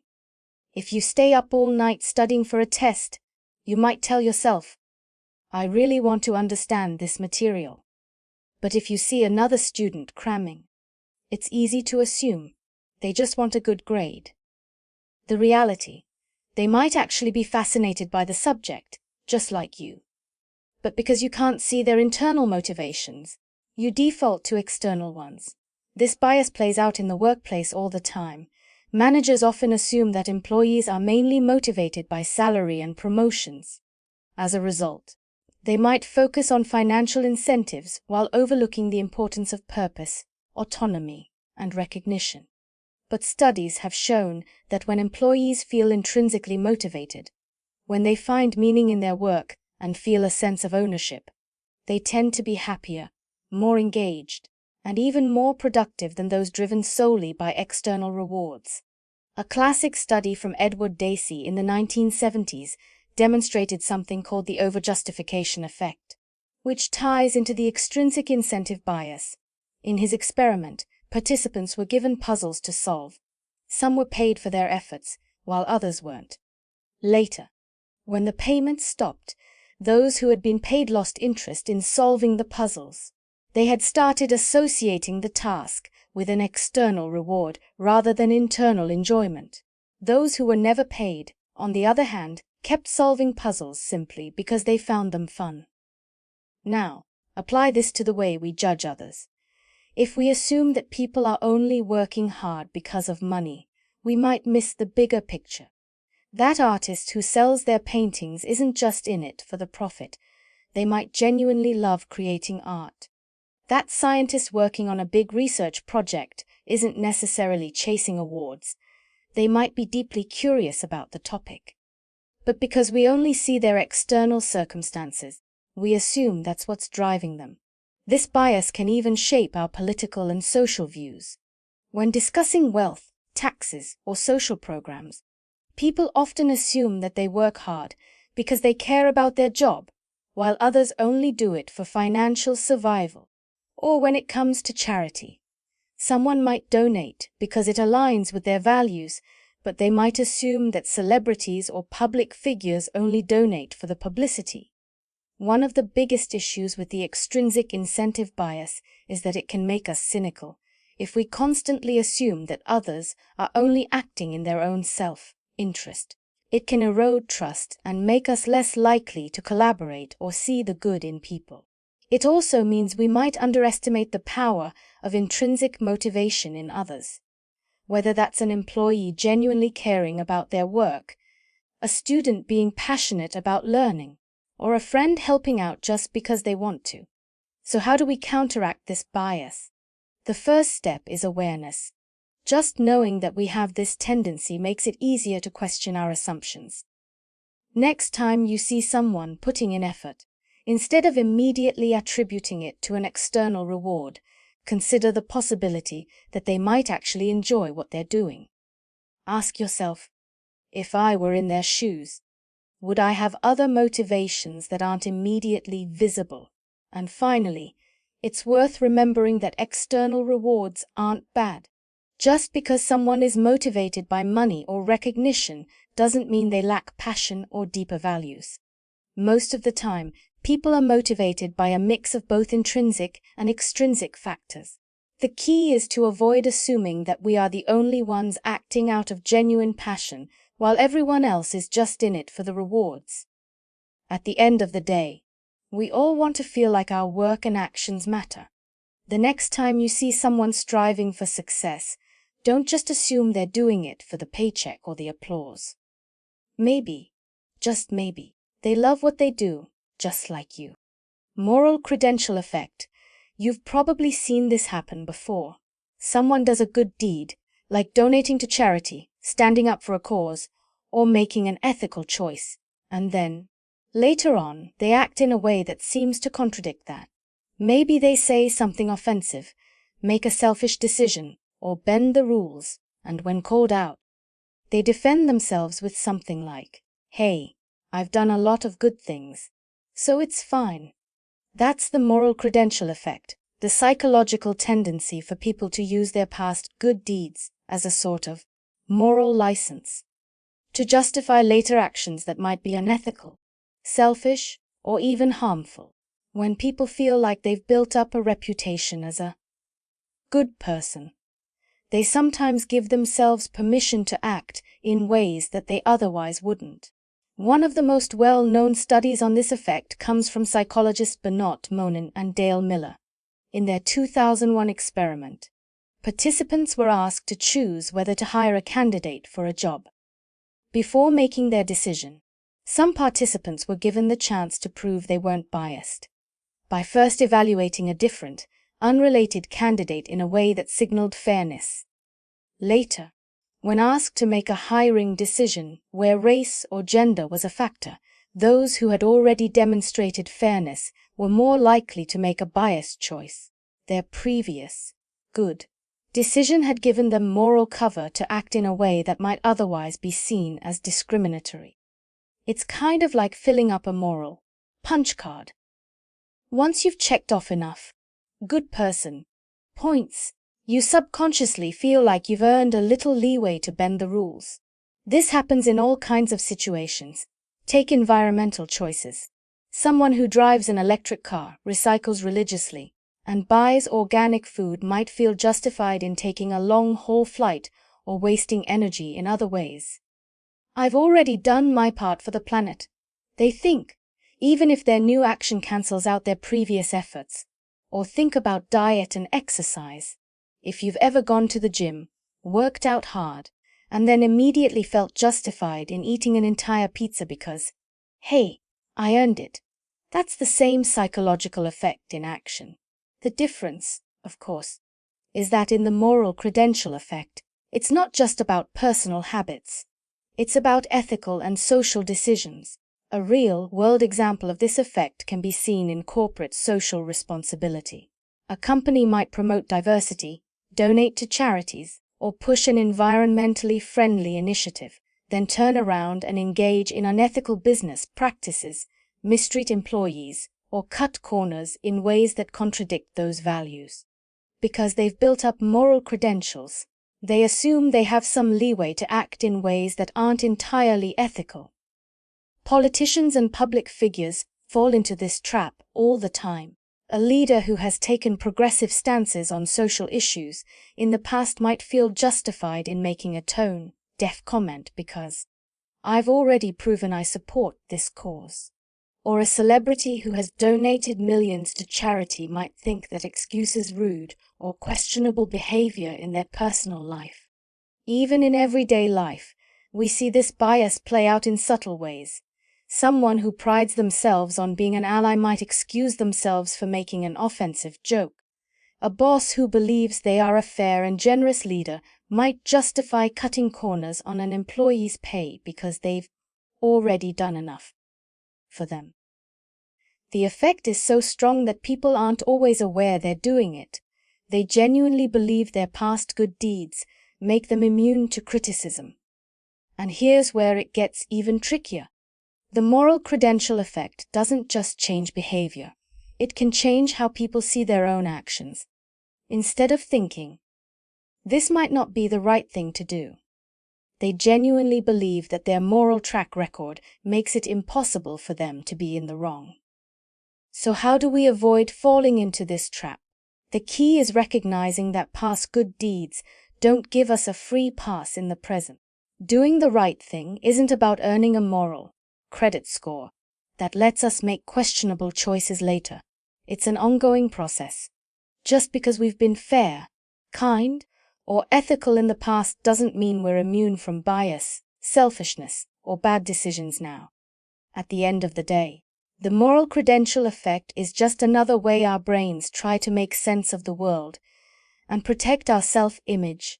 But true integrity means holding ourselves to the same standard all the time, not just when it's convenient.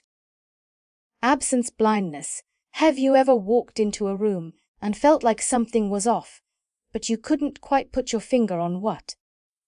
Maybe a familiar painting was missing from the wall, or a piece of furniture had been moved, but because your brain is wired to focus on what's there rather than what's missing, it took you a while to notice. That's absence blindness. Our tendency to overlook what isn't present, even when it's important. This bias isn't just about furniture arrangements. It affects how we make decisions, process information, and even understand history. We're naturally wired to focus on what we can see, hear, and measure, but we often forget to consider what isn't there, even when it could completely change our perspective. One of the best known examples of this bias comes from a story about Abraham Wald, a statistician during World War II. When military researchers analyzed returning fighter planes, they found bullet holes clustered in certain areas, so they figured reinforcing those spots would make the planes more resilient. But Wald pointed out something crucial. They were only looking at the planes that made it back. The ones that got hit in different areas, the ones that never returned, weren't in the data. The real weakness wasn't where the bullet holes were, but where they weren't. By reinforcing the areas that didn't have bullet holes, they improved survival rates dramatically. This is absence blindness in action. When we only look at the information in front of us, we miss what's absent, and that can lead to bad decisions. You see this everywhere. Think about the hiring process. Companies often analyze the performance of employees they hired, but they rarely track the potential success of candidates they didn't hire. What if the best person for the job was one of the rejected applicants? Because they were never part of the system, their potential success is invisible. Or consider medicine. If a patient takes a medication and recovers, it's easy to assume the treatment worked. But what about the patients who never got the drug in the first place? Without comparing both groups, we don't actually know if the medication made a difference, or if they would have recovered on their own. That's why controlled studies are so important. This bias also shows up in history. We celebrate famous inventors, leaders, and artists. But what about the brilliant minds whose work was lost, overshadowed, or never recognized? How many scientific discoveries were never made because the right person never got the opportunity? How many books, inventions, or ideas never saw the light of day because the person behind them didn't have the right connections? These missing stories shape the world just as much as the ones we do know. But because they're absent, we don't think about them. Absence blindness also impacts how we assess risk. Take car safety, for example. If someone survives a crash because they were wearing a seatbelt, we credit the seatbelt. But what about the crashes that never happened in the first place because of better road design or driver training? Those don't make the news, so they're invisible to us, even though they might have saved far more lives. Even in everyday life, this bias shapes how we think. Imagine a business looking at its most successful products and deciding to invest more in them. That seems logical, except they might be missing out on entirely new products that could be successful but were never given a chance. Or think about personal decisions. When people regret something in life, it's often about things they did. But what about all the opportunities they didn't take? The friendships they never formed, the risks they never took, the paths they never explored. Those missing experiences could have shaped their lives just as much as the ones they did choose, but because they're absent, they're hard to see. So how do we fight absence blindness? The first step is to actively ask what's missing. What isn't in the data? What aren't we seeing? By training ourselves to look beyond what's immediately in front of us, we can make better decisions, see hidden opportunities, and understand the world in a deeper way. Because sometimes, what's not there matters just as much as what is. Rhyme. As reason effect, there's something about rhymes that just stick in our heads.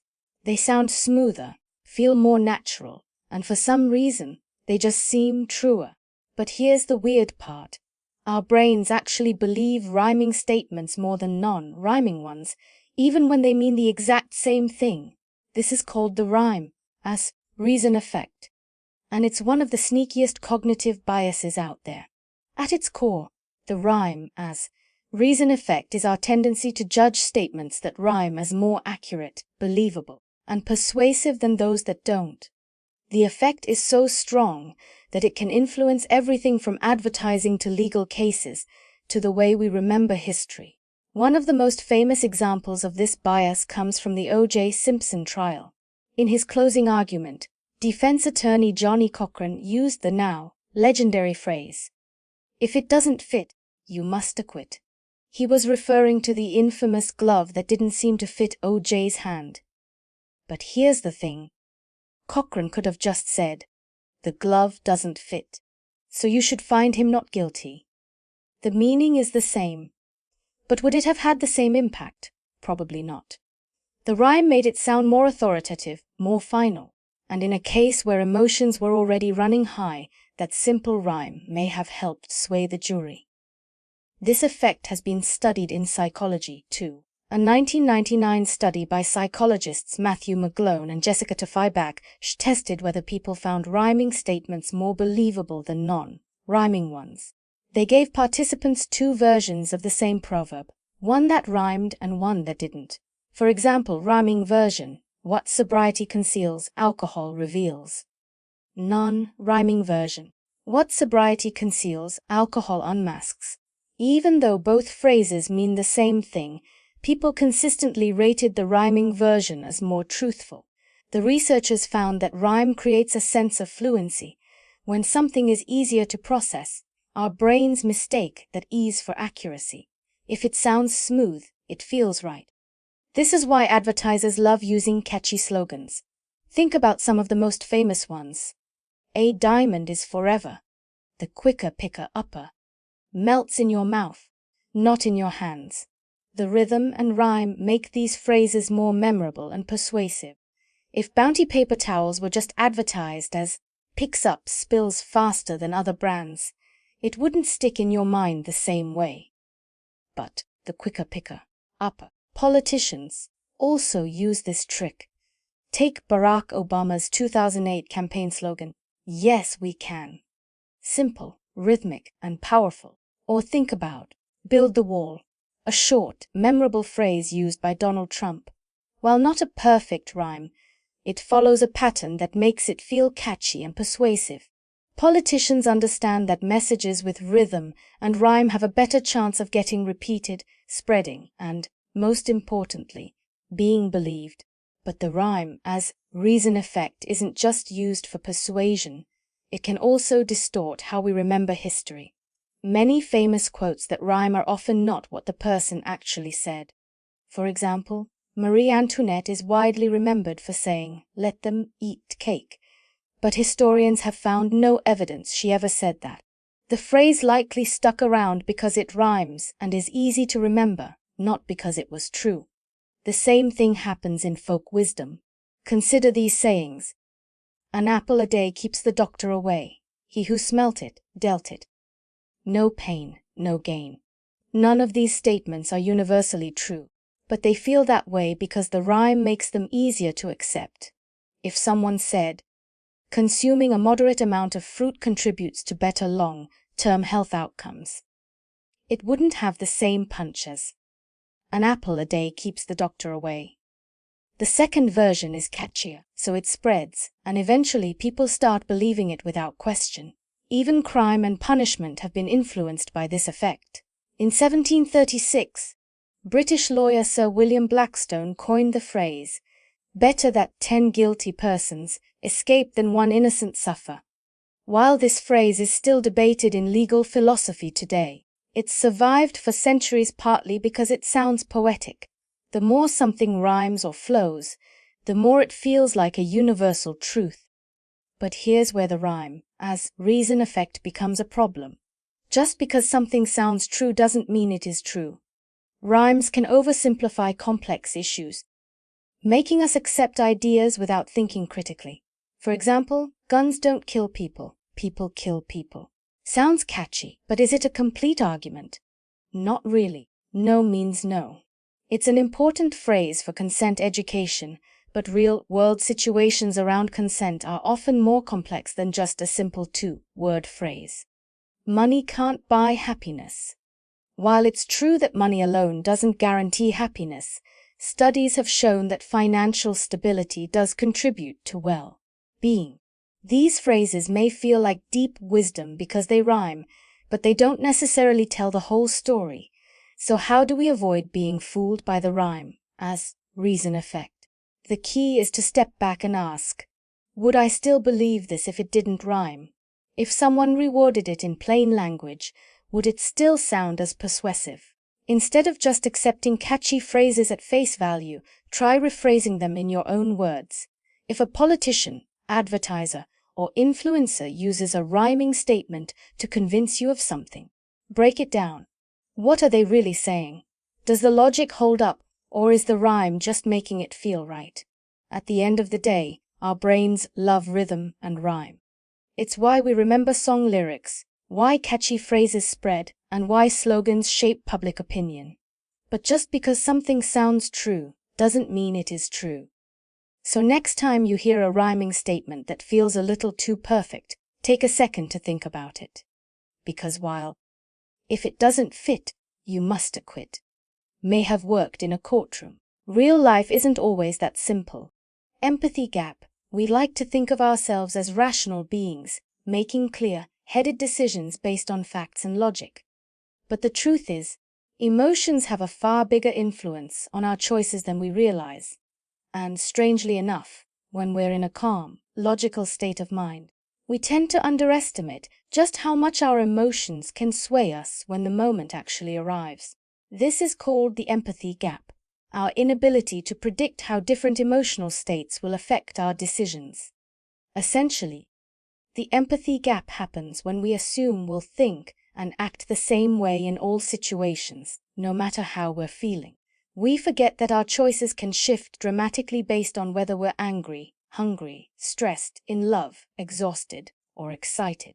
A classic example of the empathy gap is something you've probably experienced yourself: grocery shopping while hungry. When you're full, you might make a responsible shopping list. Fruits, vegetables, lean proteins. You think, I don't need junk food, I'll stick to healthy choices. But the moment you step into that store with an empty stomach, suddenly everything looks tempting. Chips, absolutely. Ice cream, yes. A loaf of bread you weren't even planning to buy. Somehow it ends up in your cart. The logical, full version of you didn't account for how different hungry you would feel.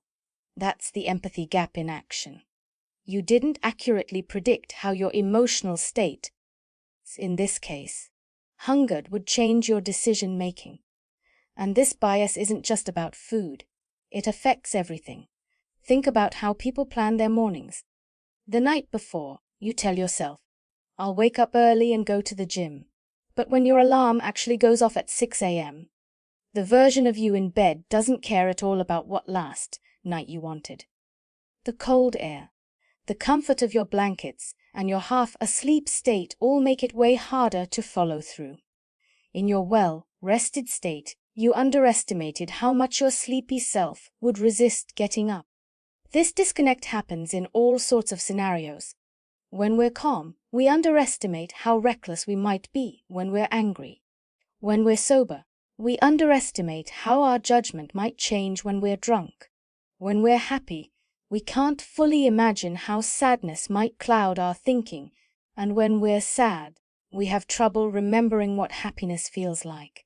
A famous study by George Lowenstein, a professor at Carnegie Mellon University, demonstrated this effect in a pretty uncomfortable way. He and his colleagues asked male college students hypothetical questions about sexual behavior and consent. But then they had those same participants answer the exact same questions later, except this time they were shown erotic content beforehand. The results were dramatic. When in an aroused state, the students' answers shifted significantly. They were far more likely to endorse risky or unethical behavior than they had been in their neutral state. The study showed just how much emotions, especially strong ones, can warp what we think we believe. And this disconnect doesn't just affect individuals. It impacts entire systems, from relationships to legal decisions to healthcare. For example, think about pain management. If you've never experienced chronic pain, you might assume that people who rely on pain medication should just tough it out. But the moment you're in serious pain yourself, your perspective changes completely. That's why policies around pain treatment are often made by people who don't fully grasp what it's like to live with it every day, or consider addiction. When someone is sober, they might confidently believe, "I'll never relapse, I can control myself." But in a moment of high stress, sadness, or temptation, that confidence can disappear. The sober version of them underestimated just how powerful cravings would feel when they hit. The same thing happens in relationships. When things are good, couples believe they'll always communicate calmly and rationally. But in the heat of an argument, anger takes over, and suddenly they're saying things they swore they never would. Later, they might not even understand why they acted that way, because they can't fully reconnect with that emotional state. The empathy gap even plays a role in politics. When people are comfortable and safe, they may struggle to empathize with those in crisis. They think, if I were homeless, I'd just get a job. Or, if I was struggling with money, I'd just budget better. They fail to account for how stress, exhaustion, and desperation actually feel, and how those emotions can limit a person's ability to think clearly and make the best choices. So, how do we combat the empathy gap? The first step is recognizing that it exists. Just knowing that our emotions shape our decisions more than we think can help us plan better. For example, if you know you're bad at resisting junk food when you're hungry, don't shop while starving. If you tend to lose your temper in arguments, take a break before responding. If you're making a big decision, ask yourself, would I still make this choice if I were in a different emotional state? Another strategy is to listen to people who are experiencing the emotions you aren't. If you've never been through a crisis, don't assume you know how you'd handle it. Instead, talk to people who have. If you've never faced discrimination, don't assume it's easy to brush off. Ask someone who's experienced it firsthand. At the end of the day, the empathy gap is sneaky because it convinces us we're more rational than we actually are. But if we take the time to step outside our current emotions and consider perspectives we wouldn't normally see, we can make better decisions, not just for ourselves, but for the people around us, too. Doomscrolling effect. You ever find yourself lying in bed, phone in hand, just endlessly scrolling through one bad news story after another? Like you know it's not helping, but you can't stop. That's the doomscrolling effect, where you consume excessive negative news, reinforcing a pessimistic and anxious state of mind. It's like a black hole of bad vibes, sucking you in deeper with every swipe. The term doom scrolling really took off around 2020 during the height of the COVID-19 pandemic, when people were glued to their phones, refreshing for the latest updates. But the truth is, this behavior has been around way before that. Humans have a natural tendency to focus on threats. It's hardwired into our brains as a survival mechanism. But in today's world, where information is unlimited, this instinct can backfire big time. Think about it. News outlets and social media thrive on engagement. And what gets more clicks? Bad news. The scary, dramatic world is ending kind of stuff. That's because of something called negativity bias, which is the psychological tendency for negative information to have a stronger impact on us than positive information. A study published in the journal Psychological Science found that our brains react more intensely to negative words and imagery than positive ones. This means when we scroll through endless crises, scandals, and disasters, our stress levels spike, making it harder to break free from the cycle. And the worst part, it's not just mental, it's physical too. Researchers from the University of California found that prolonged exposure to distressing news can increase levels of cortisol, the body's primary stress hormone. Elevated cortisol can mess with sleep, weaken your immune system, and even increase your risk of heart disease over time. So, when you're doom scrolling late at night, you're not just filling your head with negativity. You're setting yourself up for poor sleep, anxiety, and a whole bunch of other health issues. It's easy to see why doom scrolling is addictive. Scrolling gives us a false sense of control, like if we just consume enough information, we'll be more prepared for whatever bad thing happens next. But in reality, most of what we read isn't immediately actionable. Take, for example, those never-ending economic collapse predictions. One article says a recession is coming, another says it's not, and another says we should panic. So what do? Probably nothing, except stress yourself out more. A real-world example of the doom-scrolling effect in action. Think about major crisis events, the early months of the pandemic, the start of a war, or financial market crashes. People stay glued to their feeds, refreshing for updates even when the information isn't changing significantly. Studies have shown that heavy media consumption during traumatic events increases feelings of helplessness and distress.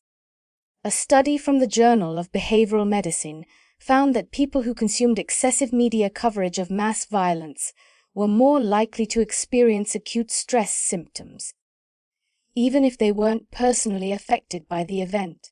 And social media makes it worse.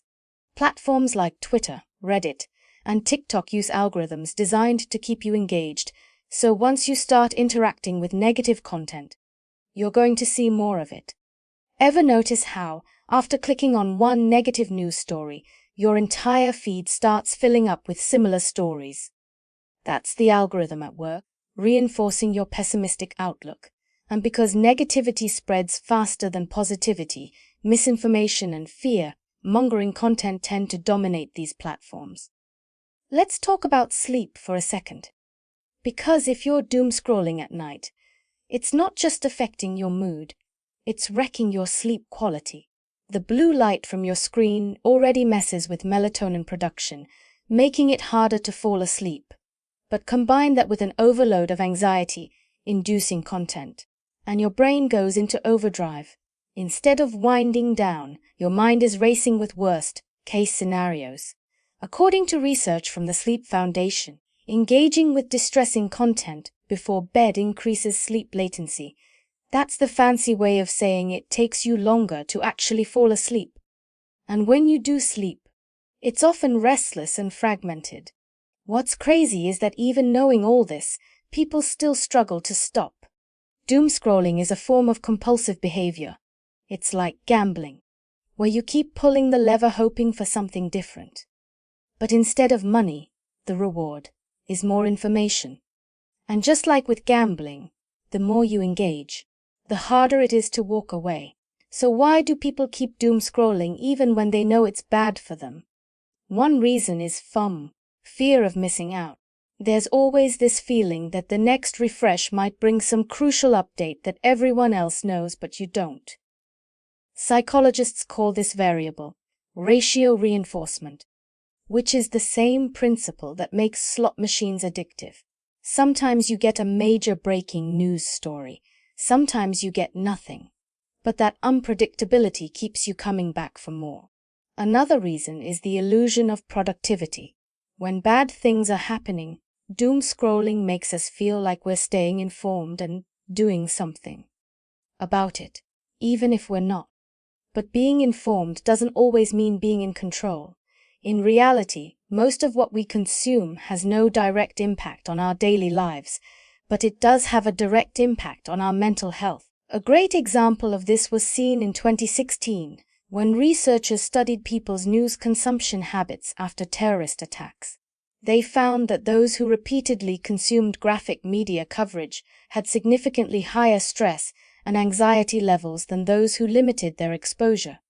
In other words, excessive engagement didn't make people more prepared. It just made them more anxious. Breaking the doom-scrolling cycle isn't easy. But one of the first steps is recognizing when you're doing it. Are you actually learning something valuable? Or are you just scrolling out of habit? If it's the latter, stepping away from the screen might be the best thing you can do for your mental well-being. In the end, doom scrolling is a trap, a cycle of fear and anxiety that feeds itself. The world has always had problems, and it always will. But constantly immersing yourself in negativity doesn't make you more informed or more prepared. It just makes you more exhausted. Sometimes, the best thing you can do for your peace of mind is to put the phone down, take a deep breath, and give yourself permission to disconnect. Choice blindness. Have you ever made a decision, felt confident about it, and then, moments later, been convinced that you chose something completely different? Not just convinced, but defending that choice as if it had been yours all along. That's choice blindness, a psychological phenomenon where we fail to notice when our own preferences or decisions have been altered or manipulated. It sounds bizarre, right? How could we not recognize our own choices?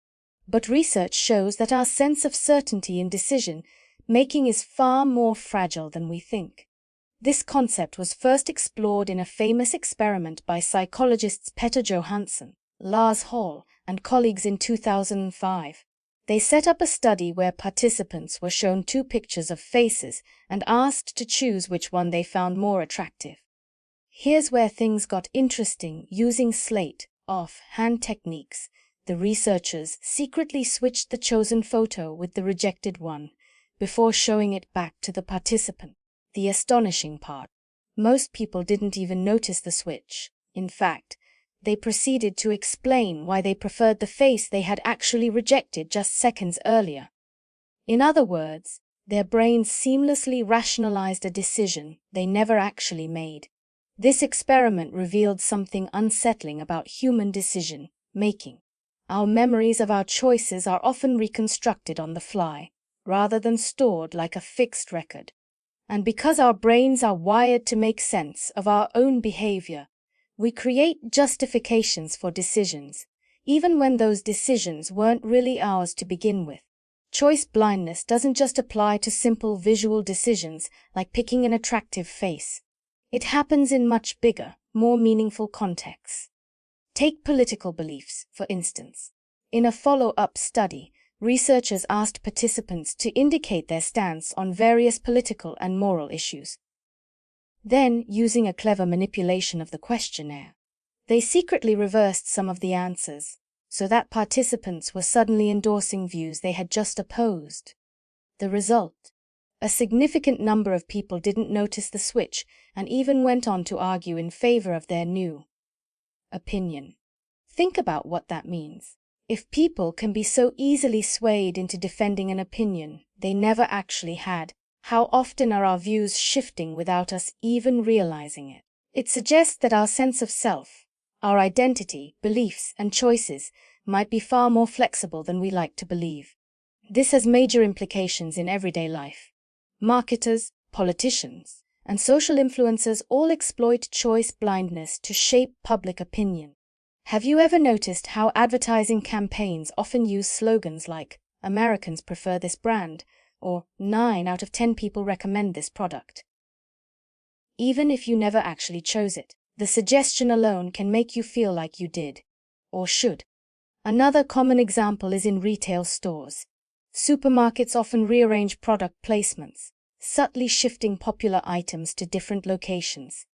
Studies have shown that shoppers, when asked about their product preferences, frequently fail to notice these changes and will confidently defend their usual choices, even when they've unknowingly picked something different.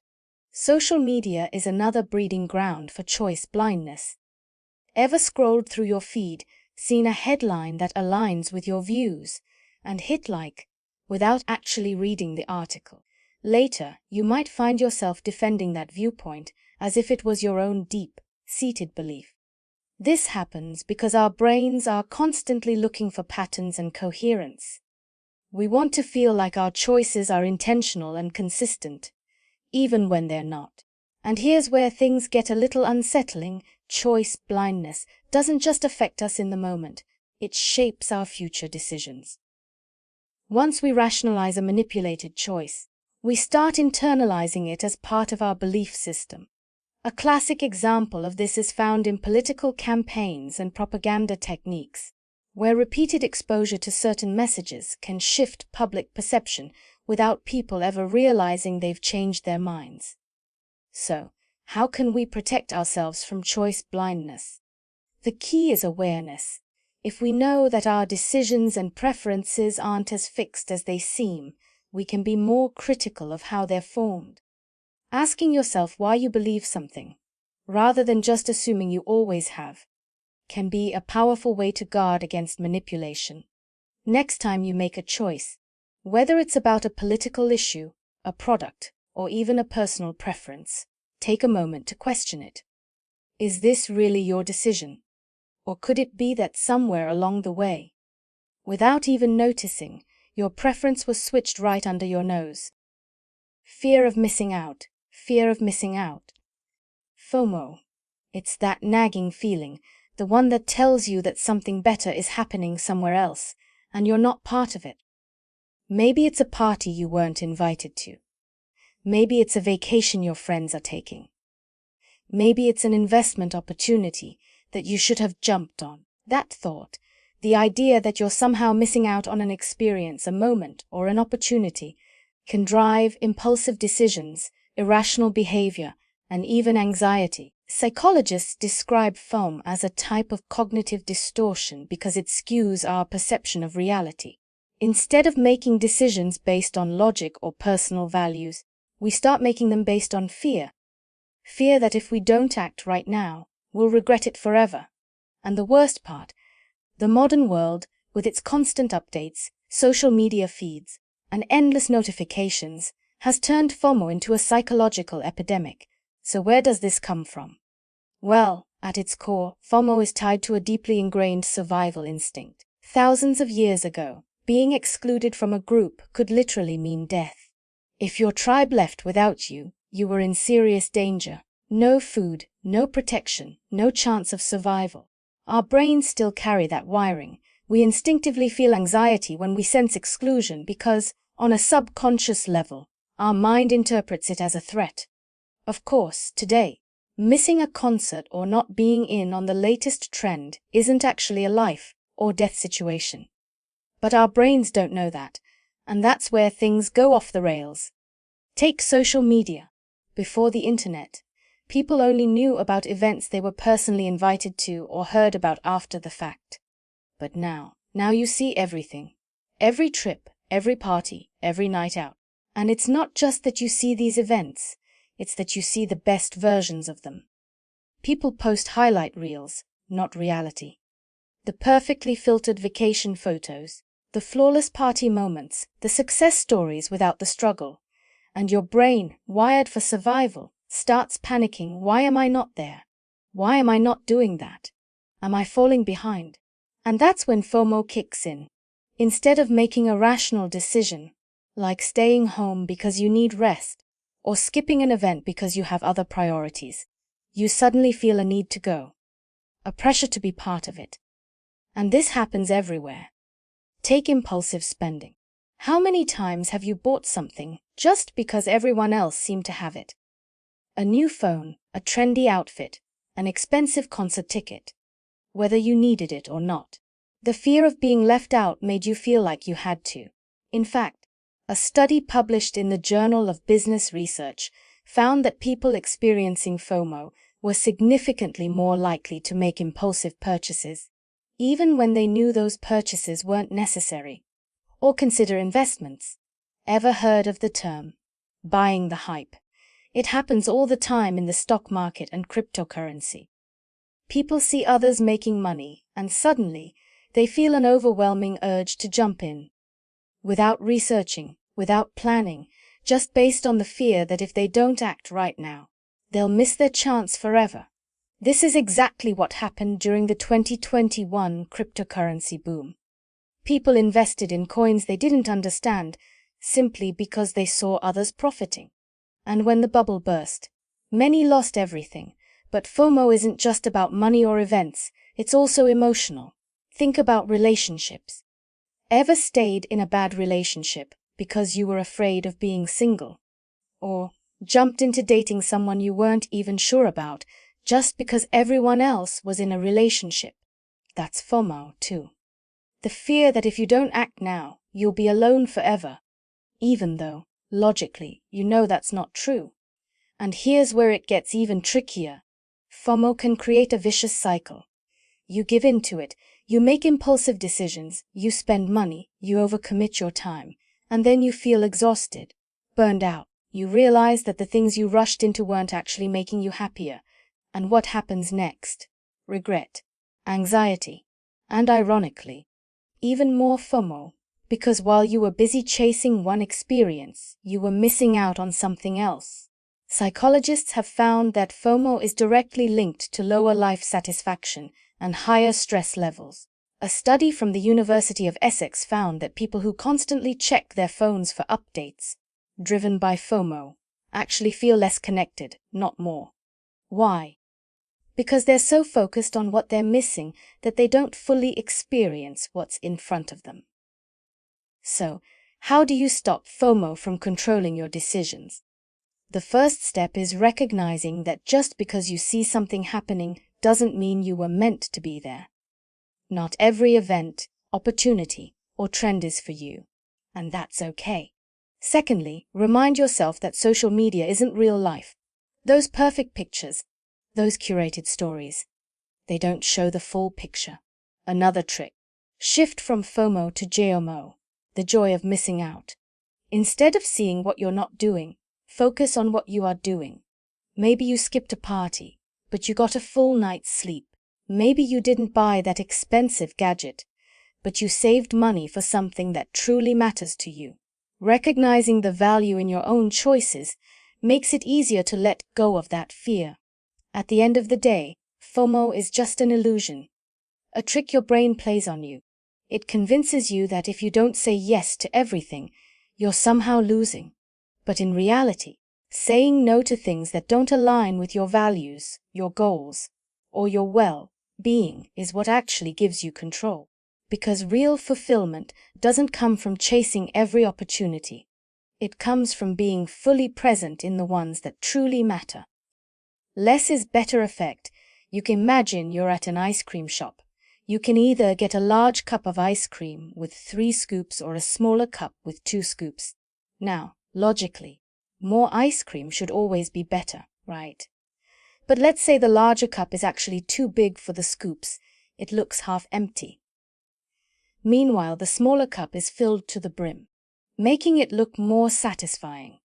If someone were to ask which option is more appealing, a surprising number of people would pick the smaller cup, even though it has less ice cream. This is the less is better effect in action. This cognitive bias occurs when people irrationally prefer a smaller option over a larger one because of how it's framed. It's not that they don't recognize the difference in value. It's that their perception of value is skewed by the context. One of the most well-known studies on this was conducted by Christopher C., a professor of behavioral science. In his experiment, participants were given a choice between receiving a gift of either 7 ounces of gourmet ice cream in a 5-ounce cup, which looked overflowing, or 8 ounces of the same ice cream in a 10-ounce cup, which looked underfilled. The result: many people picked the smaller portion just because it looked more appealing. This goes against traditional economic thinking, which assumes that people will always maximize their gains. But in reality, our brains don't always work that way. Instead of making decisions based purely on quantity, we tend to focus on how something feels in the moment. Think about gift giving. Let's say you want to give someone a Christmas present, and you decide on a really nice leather wallet. But then you feel like adding a little extra, so you throw in a cheap keychain as well. Now, logically, this should increase the total value of the gift, right? But weirdly enough, studies show that the recipient might actually like the gift less, because now they see it as a wallet cheap keychain, instead of just a high-quality wallet. This is called the presenter's paradox, and it's a direct result of the less is better effect. Another classic example: imagine a restaurant serves a gourmet meal on a small, elegant plate. The portions look just right, the plating is beautiful, and it feels like a luxurious experience. Now picture the same meal dumped onto a giant tray. It's the same food, but suddenly, it looks unappetizing. The brain registers quality based on presentation and proportion, not just quantity. And this effect isn't just about food. It shows up in hiring decisions too. Researchers found that if someone applies for a job and lists 3 strong qualifications, they might actually have a better chance of getting hired than someone who lists 3 strong qualifications plus 1 mediocre one. Why? Because when people evaluate things, they tend to take an average of all the presented options instead of adding them up. That one weaker qualification lowers the overall impression, even though logically, more qualifications should be better. So why does our brain do this? It comes down to heuristics, the mental shortcuts we use to make decisions quickly. Our minds don't always process absolute values. Instead, we rely on context and comparisons. If something looks better, it feels better, even if the numbers tell a different story. Companies and marketers know this and use it all the time. Have you ever noticed that luxury brands often offer fewer choices than budget brands? A high-end watch brand might only have a handful of models, while a cheaper brand has dozens. This makes the luxury watches seem more exclusive and valuable, even though the budget brand technically gives you more options. This also explains why people sometimes prefer a 50D gift card over a 60D gift card, if the 50D card is for a high-end store and the 60D card is for a more generic one. The high-end branding makes the smaller reward feel more valuable. And here's something even crazier: this effect can apply to money itself. In one study, researchers found that when people were offered a crisp $5 bill versus a wrinkled $10 bill, some actually chose the $5 because it felt nicer, even though 10 is objectively better. And the condition of the bill influenced their choice. So, what can we learn from all of this? Well, for one, it shows that more isn't always better, at least in our minds. Whether it's choosing a meal, picking a gift, or evaluating job candidates, we often favor perceived quality over actual quantity. But it also means that we need to be careful when making decisions. If we're not aware of this bias, we might end up choosing the less valuable option just because it looks or feels better in the moment. At the same time, we can use this effect to our advantage. If you're presenting something, whether it's a business proposal, a product, or even your own skills, it might be better to highlight a few strong points rather than piling on a bunch of extras that don't add much value. The less is better effect is a perfect example of how our minds trick us into making irrational decisions. And once you start noticing it, you'll see it everywhere, from restaurant menus to marketing strategies to the way we evaluate people and things. So next time you find yourself choosing between two options, ask yourself, am I picking the better option or just the one that looks better? Feature positive effect. You're at a phone store looking at two models. One of them boasts an ultra-fast processor, high-resolution display, and long battery life. Sounds impressive, but what the description doesn't mention is that it lacks a headphone jack, expandable storage, or a charger in the box. Most people wouldn't even think about what's missing unless it was pointed out. Instead, they focus on what's present, and that's exactly how the feature positive effect works. This cognitive bias causes people to focus on available information rather than considering what's absent. If something is explicitly mentioned, we weigh it more heavily in our decision making. But if something isn't stated, we often fail to question whether it might be important. A classic study by psychologist Richard Fassio illustrates this effect. Participants read descriptions of two fictional people. One had 5 positive traits listed, while the other had 3 positive traits with no further information. Even though the second person could have had just as many, or even more, good qualities, participants consistently rated the first person more favorably, simply because there was more positive information provided. This shows how people often judge based on what's there, rather than considering what's missing. This bias affects choices in all kinds of ways. When people evaluate job offers, they often focus on the company that lists great benefits, a competitive salary, and remote work flexibility, rather than one that doesn't specify benefits at all, even though the second company could offer better perks. Without the missing details, people assume they don't exist or aren't important. Businesses take full advantage of this effect. Food packaging is a prime example. A cereal box might say, "No artificial flavors," or "Excellent source of fiber," but does it highlight how much added sugar it contains? Probably not. Because the marketing focuses on what's present, customers may not even think to check what's missing. Politics is another area where this plays out. A candidate might say, "I created thousands of jobs, lowered taxes, and improved education funding." Sounds great, until you consider what they aren't saying. Maybe those jobs were temporary. The tax cuts mostly benefited corporations, and the education funding came at the expense of healthcare. But because the speech focuses on what's there, many people won't think to question what's left out. The feature positive effect is also common in medical decision making. Imagine a new drug is advertised as reducing heart disease risk by 30%. That sounds promising, but what if the clinical trials didn't assess long-term side effects? Many people will focus on the reported benefit and overlook the gaps in available data. This is why informed consent is so critical in medicine.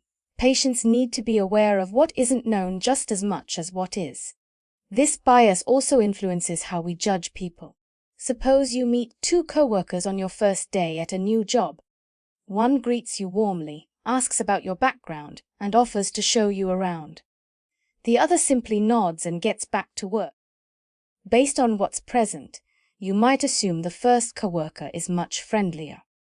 But what you don't know is that the second coworker is dealing with a personal crisis. Since their kindness is absent, your brain fills in the blanks unfairly. It also explains why false narratives are so persuasive. If a public figure is accused of wrongdoing, their supporters might say, "But look at all the good things they've done." While their positive actions may be true, they don't erase the allegations. However, because people focus on what's visible, they may overlook the negative details that aren't being highlighted. So, how do we avoid this bias? The key is to actively look for what's missing. When evaluating a product, a job offer, or even a person, ask what isn't being said. Are you only seeing the highlights, or do you have the full picture? On the flip side, you can also use this effect strategically. If you're applying for a job or pitching an idea, focus on what you bring to the table rather than addressing what you lack. Since people naturally fixate on what's present, highlight your strongest points confidently. At its core, The feature, positive effect, is a mental shortcut that helps us process information quickly, but sometimes inaccurately. It's why we fall for marketing tricks, overlook critical gaps, and misjudge people based on limited information. But once you recognize it, you can start thinking beyond what's given and make smarter, more informed decisions. Semantic satiation. You ever say a word so many times that it suddenly starts to feel weird? Like, it doesn't sound like a real word anymore. Let's try it right now. Over and over. Apple, apple, apple, apple, apple, apple, apple, apple, apple, apple, apple. At some point, it probably stopped feeling like an actual word and started sounding like just a bunch of noises strung together. That's semantic satiation. One of the strangest quirks of the human brain. It happens when you repeat a word so much that it basically loses all meaning, at least temporarily. Now, you might be wondering, why does that happen? Words are just symbols for meaning, right? We use them constantly, so why would saying one too much make it stop working? Well, it all comes down to how your brain processes language, and more specifically, how it deals with repetition. Semantic satiation was first studied in the 1900s, but the term was popularized in the 1960s by a psychologist named Leon James. He discovered that when we repeat a word too many times in a short period, the neurons responsible for processing that word become temporarily fatigued. It's almost like they get overloaded and need a break. Imagine lifting a small weight over and over. At first, it's easy, but eventually, your muscles get tired. Your brain works in a similar way. The reason words start feeling foreign or meaningless is because of a process called neural inhibition. When you first say a word, your brain quickly connects it to its meaning. But when you keep repeating it without using it in a meaningful way, like in a sentence or a new context, your brain starts shutting down the connection. It's like your neurons are saying, "All right, I get it.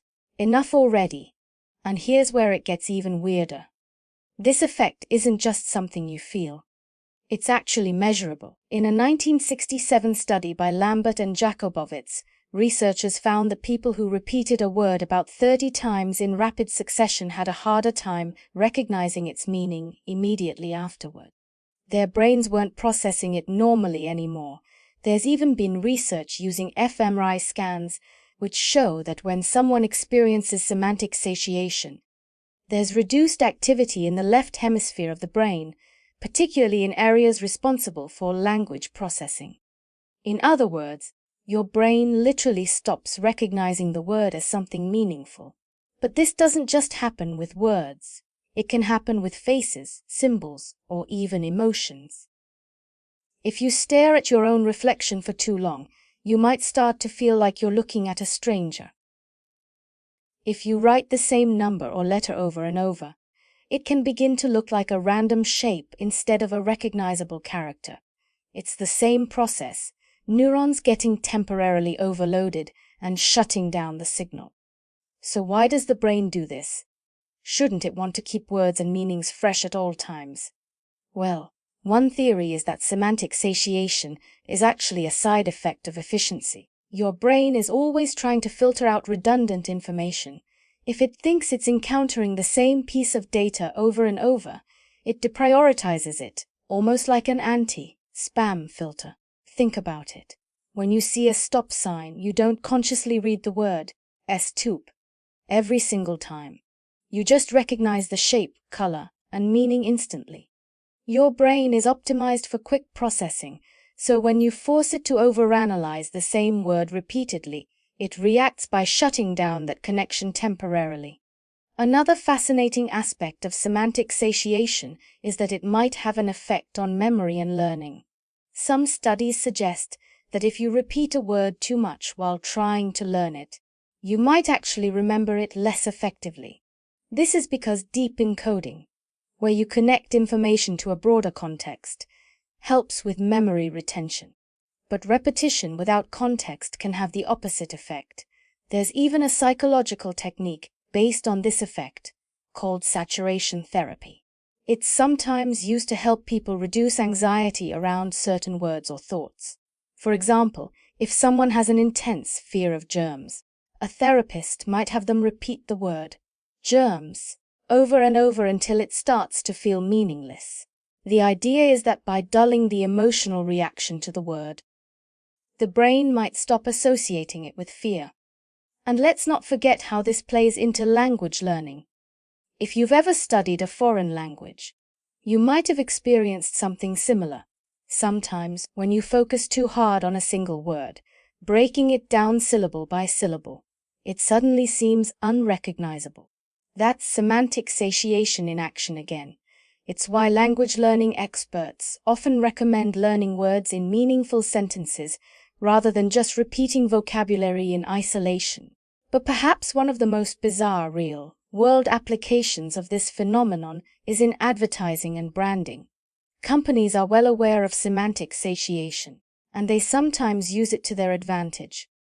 If a brand name is repeated too much in a commercial, it might lose meaning. But at the same time, it can create a subconscious imprint. That's why some brands use jingles or slogans instead of just repeating their name over and over. They want recognition without triggering that "this word is nonsense now" effect. So, is semantic satiation just a quirky brain glitch, or does it serve a deeper purpose? Well, it might actually help us stay engaged in conversation. If we never experienced this effect, we might accidentally repeat words way too much, making our speech inefficient. Instead, the brain nudges us to use different phrasing and keep our communication varied. And here's one last mind-bending thought. Could this phenomenon be linked to depersonalization? Some people who experience derealization or dissociation report that words, objects, or even people around them start to feel unreal. It's possible that a similar neural mechanism is at play, where overstimulation causes the brain to temporarily disconnect from meaning. So the next time you catch yourself stuck in a loop of saying the same word until it sounds like gibberish, just remember, it's not your brain breaking. It's your brain being way too efficient for its own good. And now that you know about semantic satiation, you'll probably notice it happening even more often. But don't worry, it's just another fascinating quirk of how we process the world around us. Effort justification. Ever spent hours assembling furniture, only to step back, look at the wobbly result, and convince yourself that it's still somehow perfect? Or maybe you've put weeks into a project that turned out mediocre, but instead of admitting it wasn't worth the time, you tell yourself it was an important learning experience. That right there is a classic case of effort justification. It's a sneaky little trick our brains play on us. The more effort we put into something, the more we convince ourselves that it was worth it, even when it really wasn't. It's not logic. It's not rational. It's just how our minds work, and it affects everything from relationships to careers to the way we shop. One of the most famous studies on this was done by Elliot Aronson and Judson Mills back in 1959. They wanted to see if people would value something more just because they worked harder for it. So they set up an experiment with college students who were trying to join a discussion group. Some students had to go through an embarrassing initiation, reading out obscene words or awkward passages to get into the group, while others didn't. Then, after getting in, they found out the group was incredibly boring, just a dry, lifeless discussion. But here's the twist. The people who had to go through the embarrassing initiation actually rated the group as more interesting than those who got in easily. Why? Because their brains refused to accept that all that effort had been for nothing. Instead of saying, "that was a waste," their minds flipped the script. "If I went through all that trouble, this must be valuable." Now, think about how this plays out in real life. Ever heard someone defend a terrible relationship just because they've been in it for years? "But we've been through so much together," they say. But is that really a reason to stay? It's the same mental trap. Our brains trick us into believing that if we've invested time, energy, or even money into something, It must be valuable. Otherwise, all that effort would have been wasted, and we hate feeling like we've wasted anything. This is also why hazing rituals exist in certain clubs, fraternities, and even workplaces. It's not just about tradition or proving loyalty. It's psychological. If you make someone go through something tough to get in, they're more likely to stay committed because they've convinced themselves it must be worth it. And this doesn't just happen in extreme cases, it happens every day in small ways. Have you ever bought an expensive gadget or piece of clothing that turned out to be kind of useless? Instead of admitting it was a mistake, do you find yourself defending it?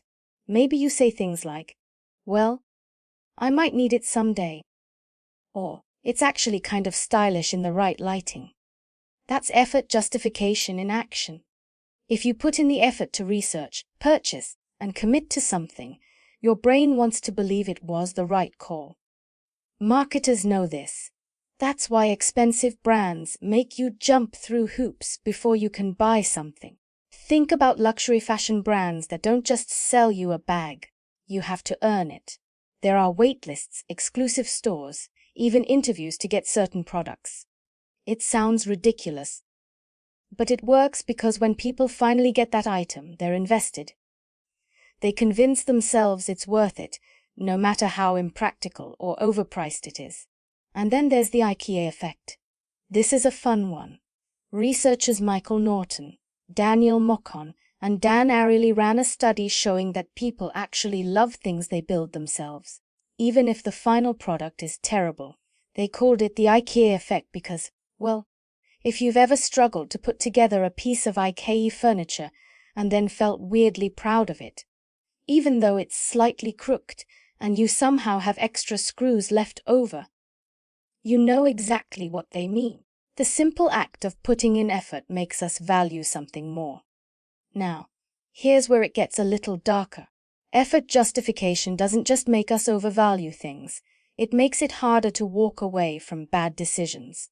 Think about the sunk cost fallacy. You see it in casinos all the time. People keep gambling because they've already lost so much money. Instead of walking away, they double down. Their brain is saying, "I've put in too much to quit now." But that's a trap. The past effort, the past losses, none of it should matter, but our minds won't let it go. Same thing happens in toxic workplaces. Have you ever heard someone say, "I can't quit now, I've been here for 5 years." That's effort justification. But does the time already spent actually mean the job is still worth it? Not necessarily. But walking away feels like admitting defeat, and our brains hate that. So how do we fight this? Awareness is a big first step. When you catch yourself clinging to something just because of the effort you've put in, ask yourself, would I still choose this today if I hadn't already invested so much into it? If the answer is no, that's a sign you're falling into the trap. And sometimes, knowing about it can help us make better choices in the future. Instead of assuming something is valuable just because it was hard to get, we can take a step back and ask, is this actually worth it? Or is my brain just tricking me into believing it is? Because at the end of the day, effort is valuable, but only when it's directed at things that truly matter. The next time you catch yourself defending a bad purchase, an exhausting hobby, or even a questionable relationship, just remember, it's okay to walk away. Just because something took effort doesn't mean it's worth holding on to. Naïve cynicism is one of those sneaky cognitive biases that shapes the way we see people, often without us even realizing it. It's the idea that we assume others act only out of self-interest, even when that's not necessarily true. And once you start looking for it, you'll see it everywhere, in the way we judge politicians, co-workers, friends, and even strangers. Let's break it down. Say you're at work, and a colleague volunteers to help you finish a big project. Instead of taking their offer at face value, you might immediately think, they must want something in return. Maybe they're trying to look good in front of the boss, or they want me to owe them a favor later.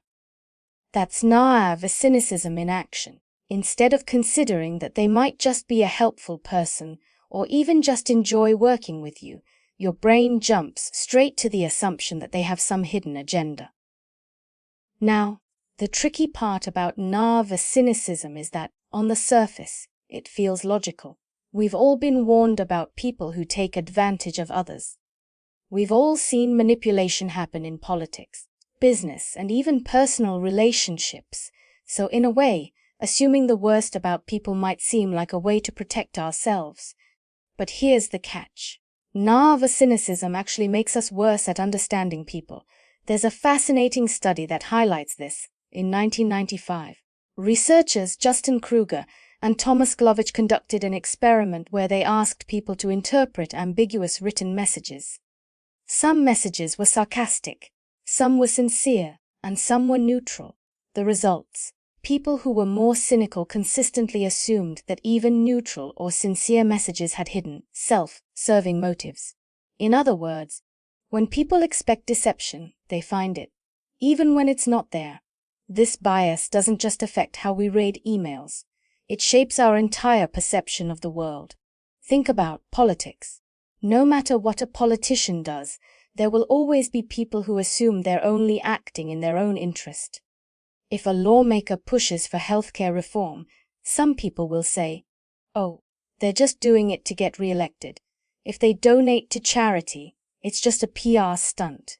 Even when there's no clear evidence of selfishness, our brains default to thinking, "Yeah, but what's the catch?" And it's not just public figures who suffer from this. Think about friendships and relationships. Imagine someone surprises you with a thoughtful gift. A deeply cynical person might think, they must want something from me. Or if a friend compliments you, you might wonder if they're just buttering you up before asking for a favor. This constant suspicion makes it harder to trust people, even when they have good intentions. One of the biggest dangers of Naïve Cynicism is that it creates a cycle.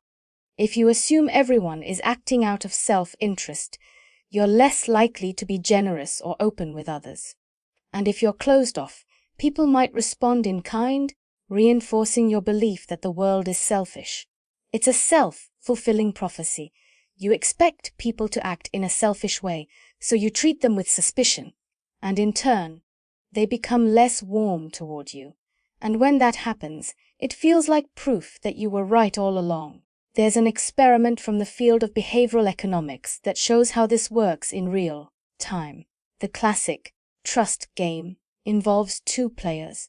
One person is given a sum of money and can choose to share some or all of it with the second player. The catch: whatever they share gets multiplied, but the second player then has the choice to either split the multiplied money or keep it all.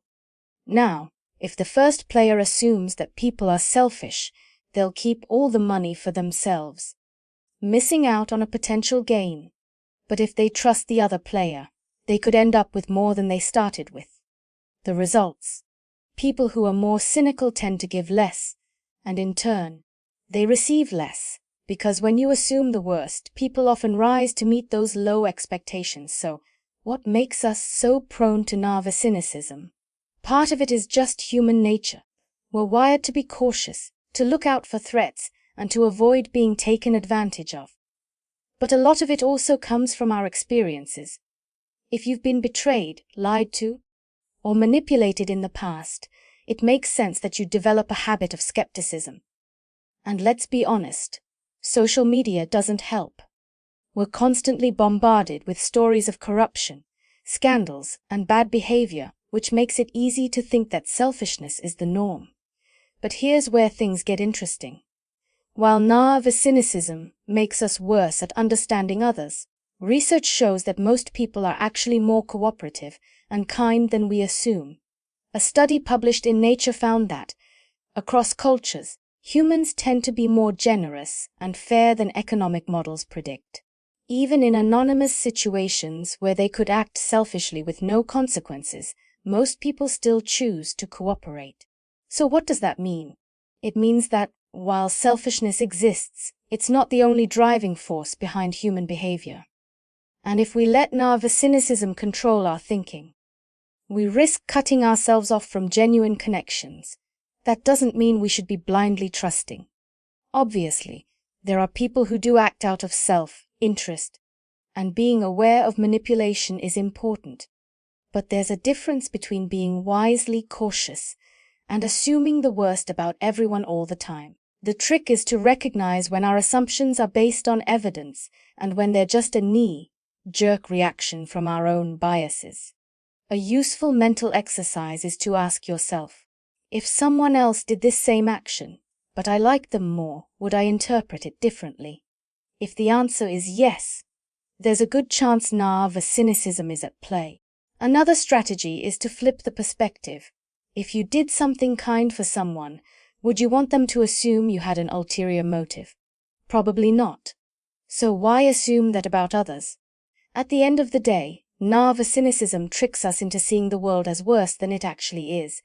It makes us suspicious, isolated, and sometimes even paranoid. But the truth is, most people aren't out to get us. Most people are just people. They have complex motivations, just like we do. And when we give them the benefit of the doubt, we open the door to a world that's a little less cold, a little more connected, and a lot closer to reality. Control aversion.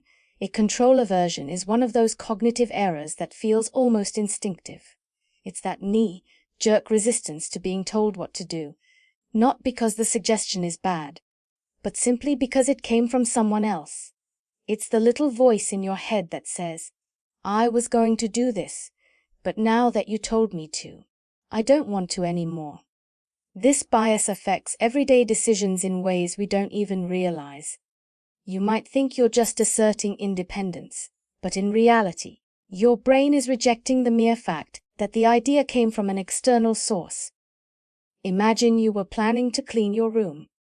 You had it in your mind, you were ready to go. But right before you start, someone says, hey, you should really clean your room. Suddenly, the motivation drains out of you. Even though you were going to do it anyway, now it feels like a chore, like someone else is controlling you. That's control aversion in action. Research backs this up. A study published in the Journal of Economic Behavior and Organization found that when people are given a choice between two tasks, one suggested by an authority figure and one they pick themselves, they are more likely to avoid the one suggested to them, even if it's the better option. The simple act of being told what to do triggers a psychological pushback. It's not just about defiance, it's about autonomy. The human brain craves a sense of control over decisions.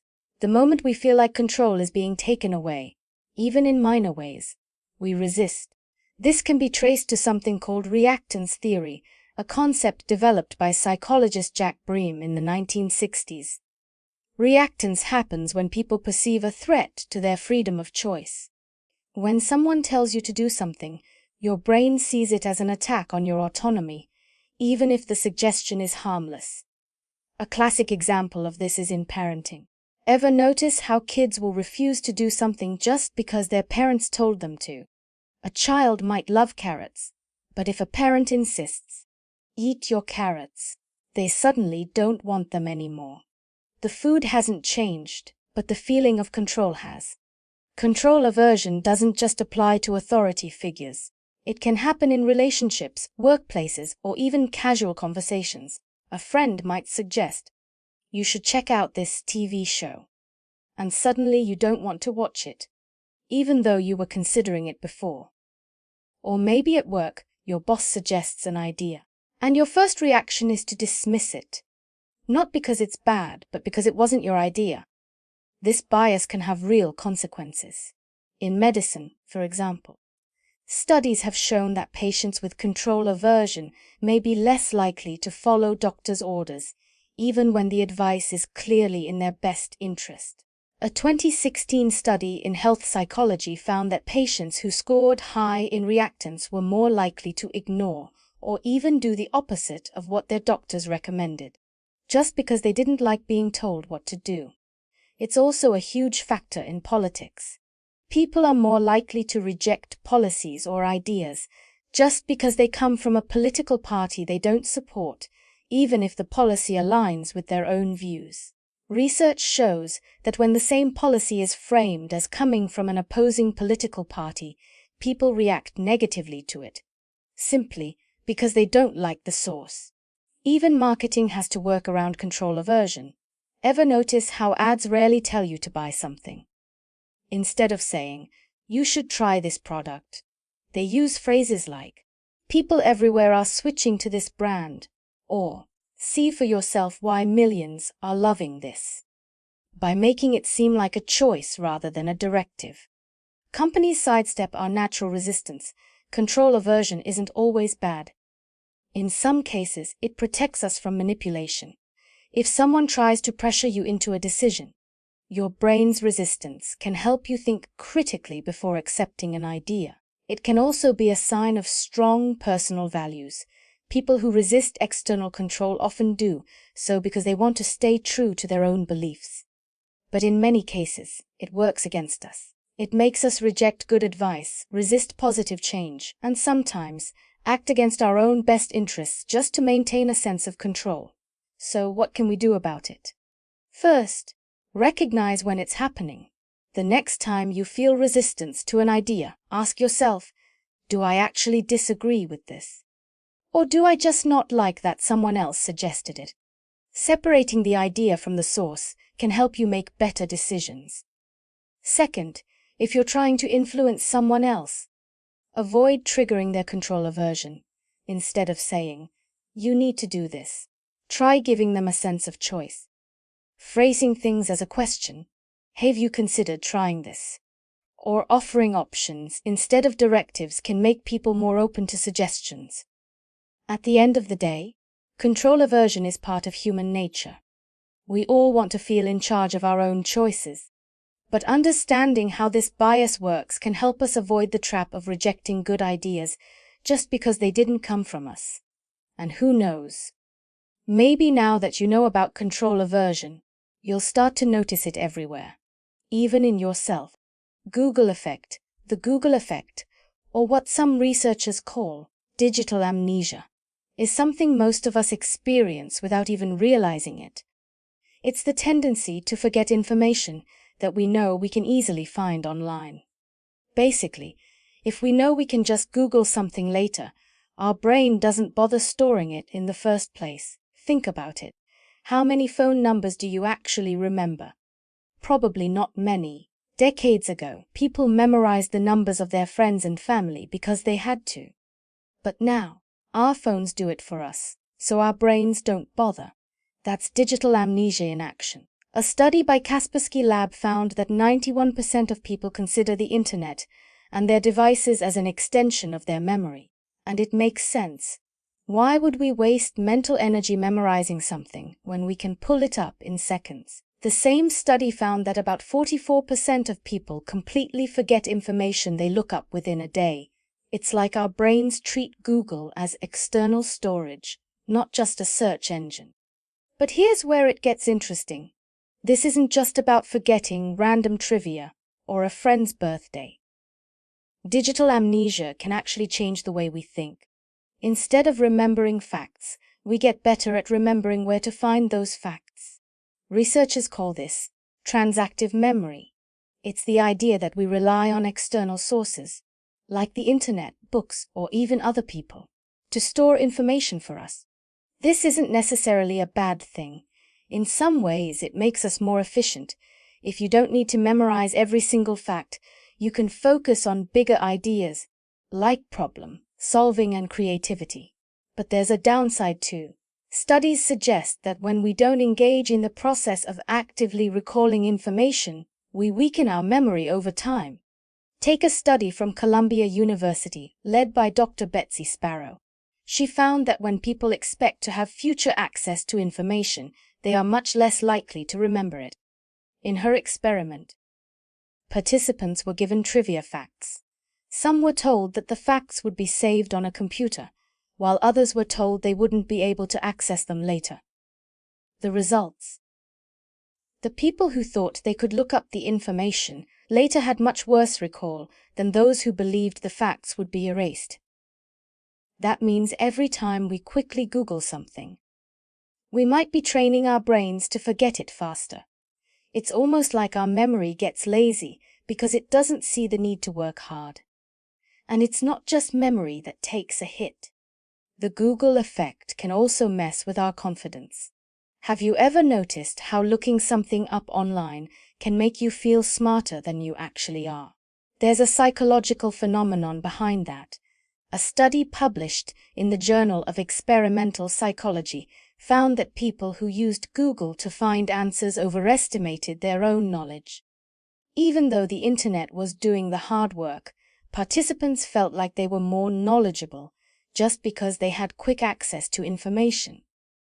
The problem: when people think they already know something, they're less likely to take the time to learn it deeply. This creates a kind of illusion of intelligence. We feel like we know things, but we actually don't, at least not in a way that sticks long term. It's like mistaking having a library card for having read every book in the library.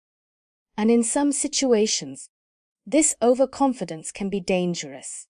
For example, when people quickly look up medical advice online, they might feel like they understand their symptoms better than they actually do. This can lead to self-diagnosing, taking the wrong treatments, or even dismissing real health concerns. The same thing happens with financial advice, legal information, or even historical facts. The more we rely on quick searches, the easier it is to fall for misinformation or assume we know more than we do. So, what does this mean for us? Are we doomed to forget everything because of Google? Not necessarily. But it does mean we need to be more aware of how we interact with information. Instead of just looking something up and moving on, we can try engaging with it in ways that help solidify it in our memory. One simple trick is to repeat information out loud or write it down. Studies show that physically writing things helps reinforce memory better than just reading them. Another strategy is to explain what you've learned to someone else. If you can teach it, you're more likely to remember it. Another approach is to occasionally challenge yourself to recall things before reaching for your phone. If you're trying to remember the name of an actor or a historical date, give yourself a few minutes to think about it before Googling. This forces your brain to engage in retrieval practice, which strengthens memory. Of course, we're not saying to stop using Google. The internet is an amazing tool, and it's unrealistic to expect anyone to memorize everything. But just because we have access to unlimited information doesn't mean we should rely on it for everything. Think of it like using a GPS. If you use navigation for every single drive, you'll probably never learn the route. But if you challenge yourself to navigate without it sometimes, your brain will start mapping out the area on its own. It's the same with memory. If we never flex it, it weakens. Ultimately, the Google effect isn't just about forgetting things. It's about how technology is shaping the way we think, learn, and even perceive our own intelligence. The question isn't whether we should use the internet. It's how we use it. If we're mindful about balancing convenience with actual learning, we can get the best of both worlds' instant access to information without completely outsourcing our brains.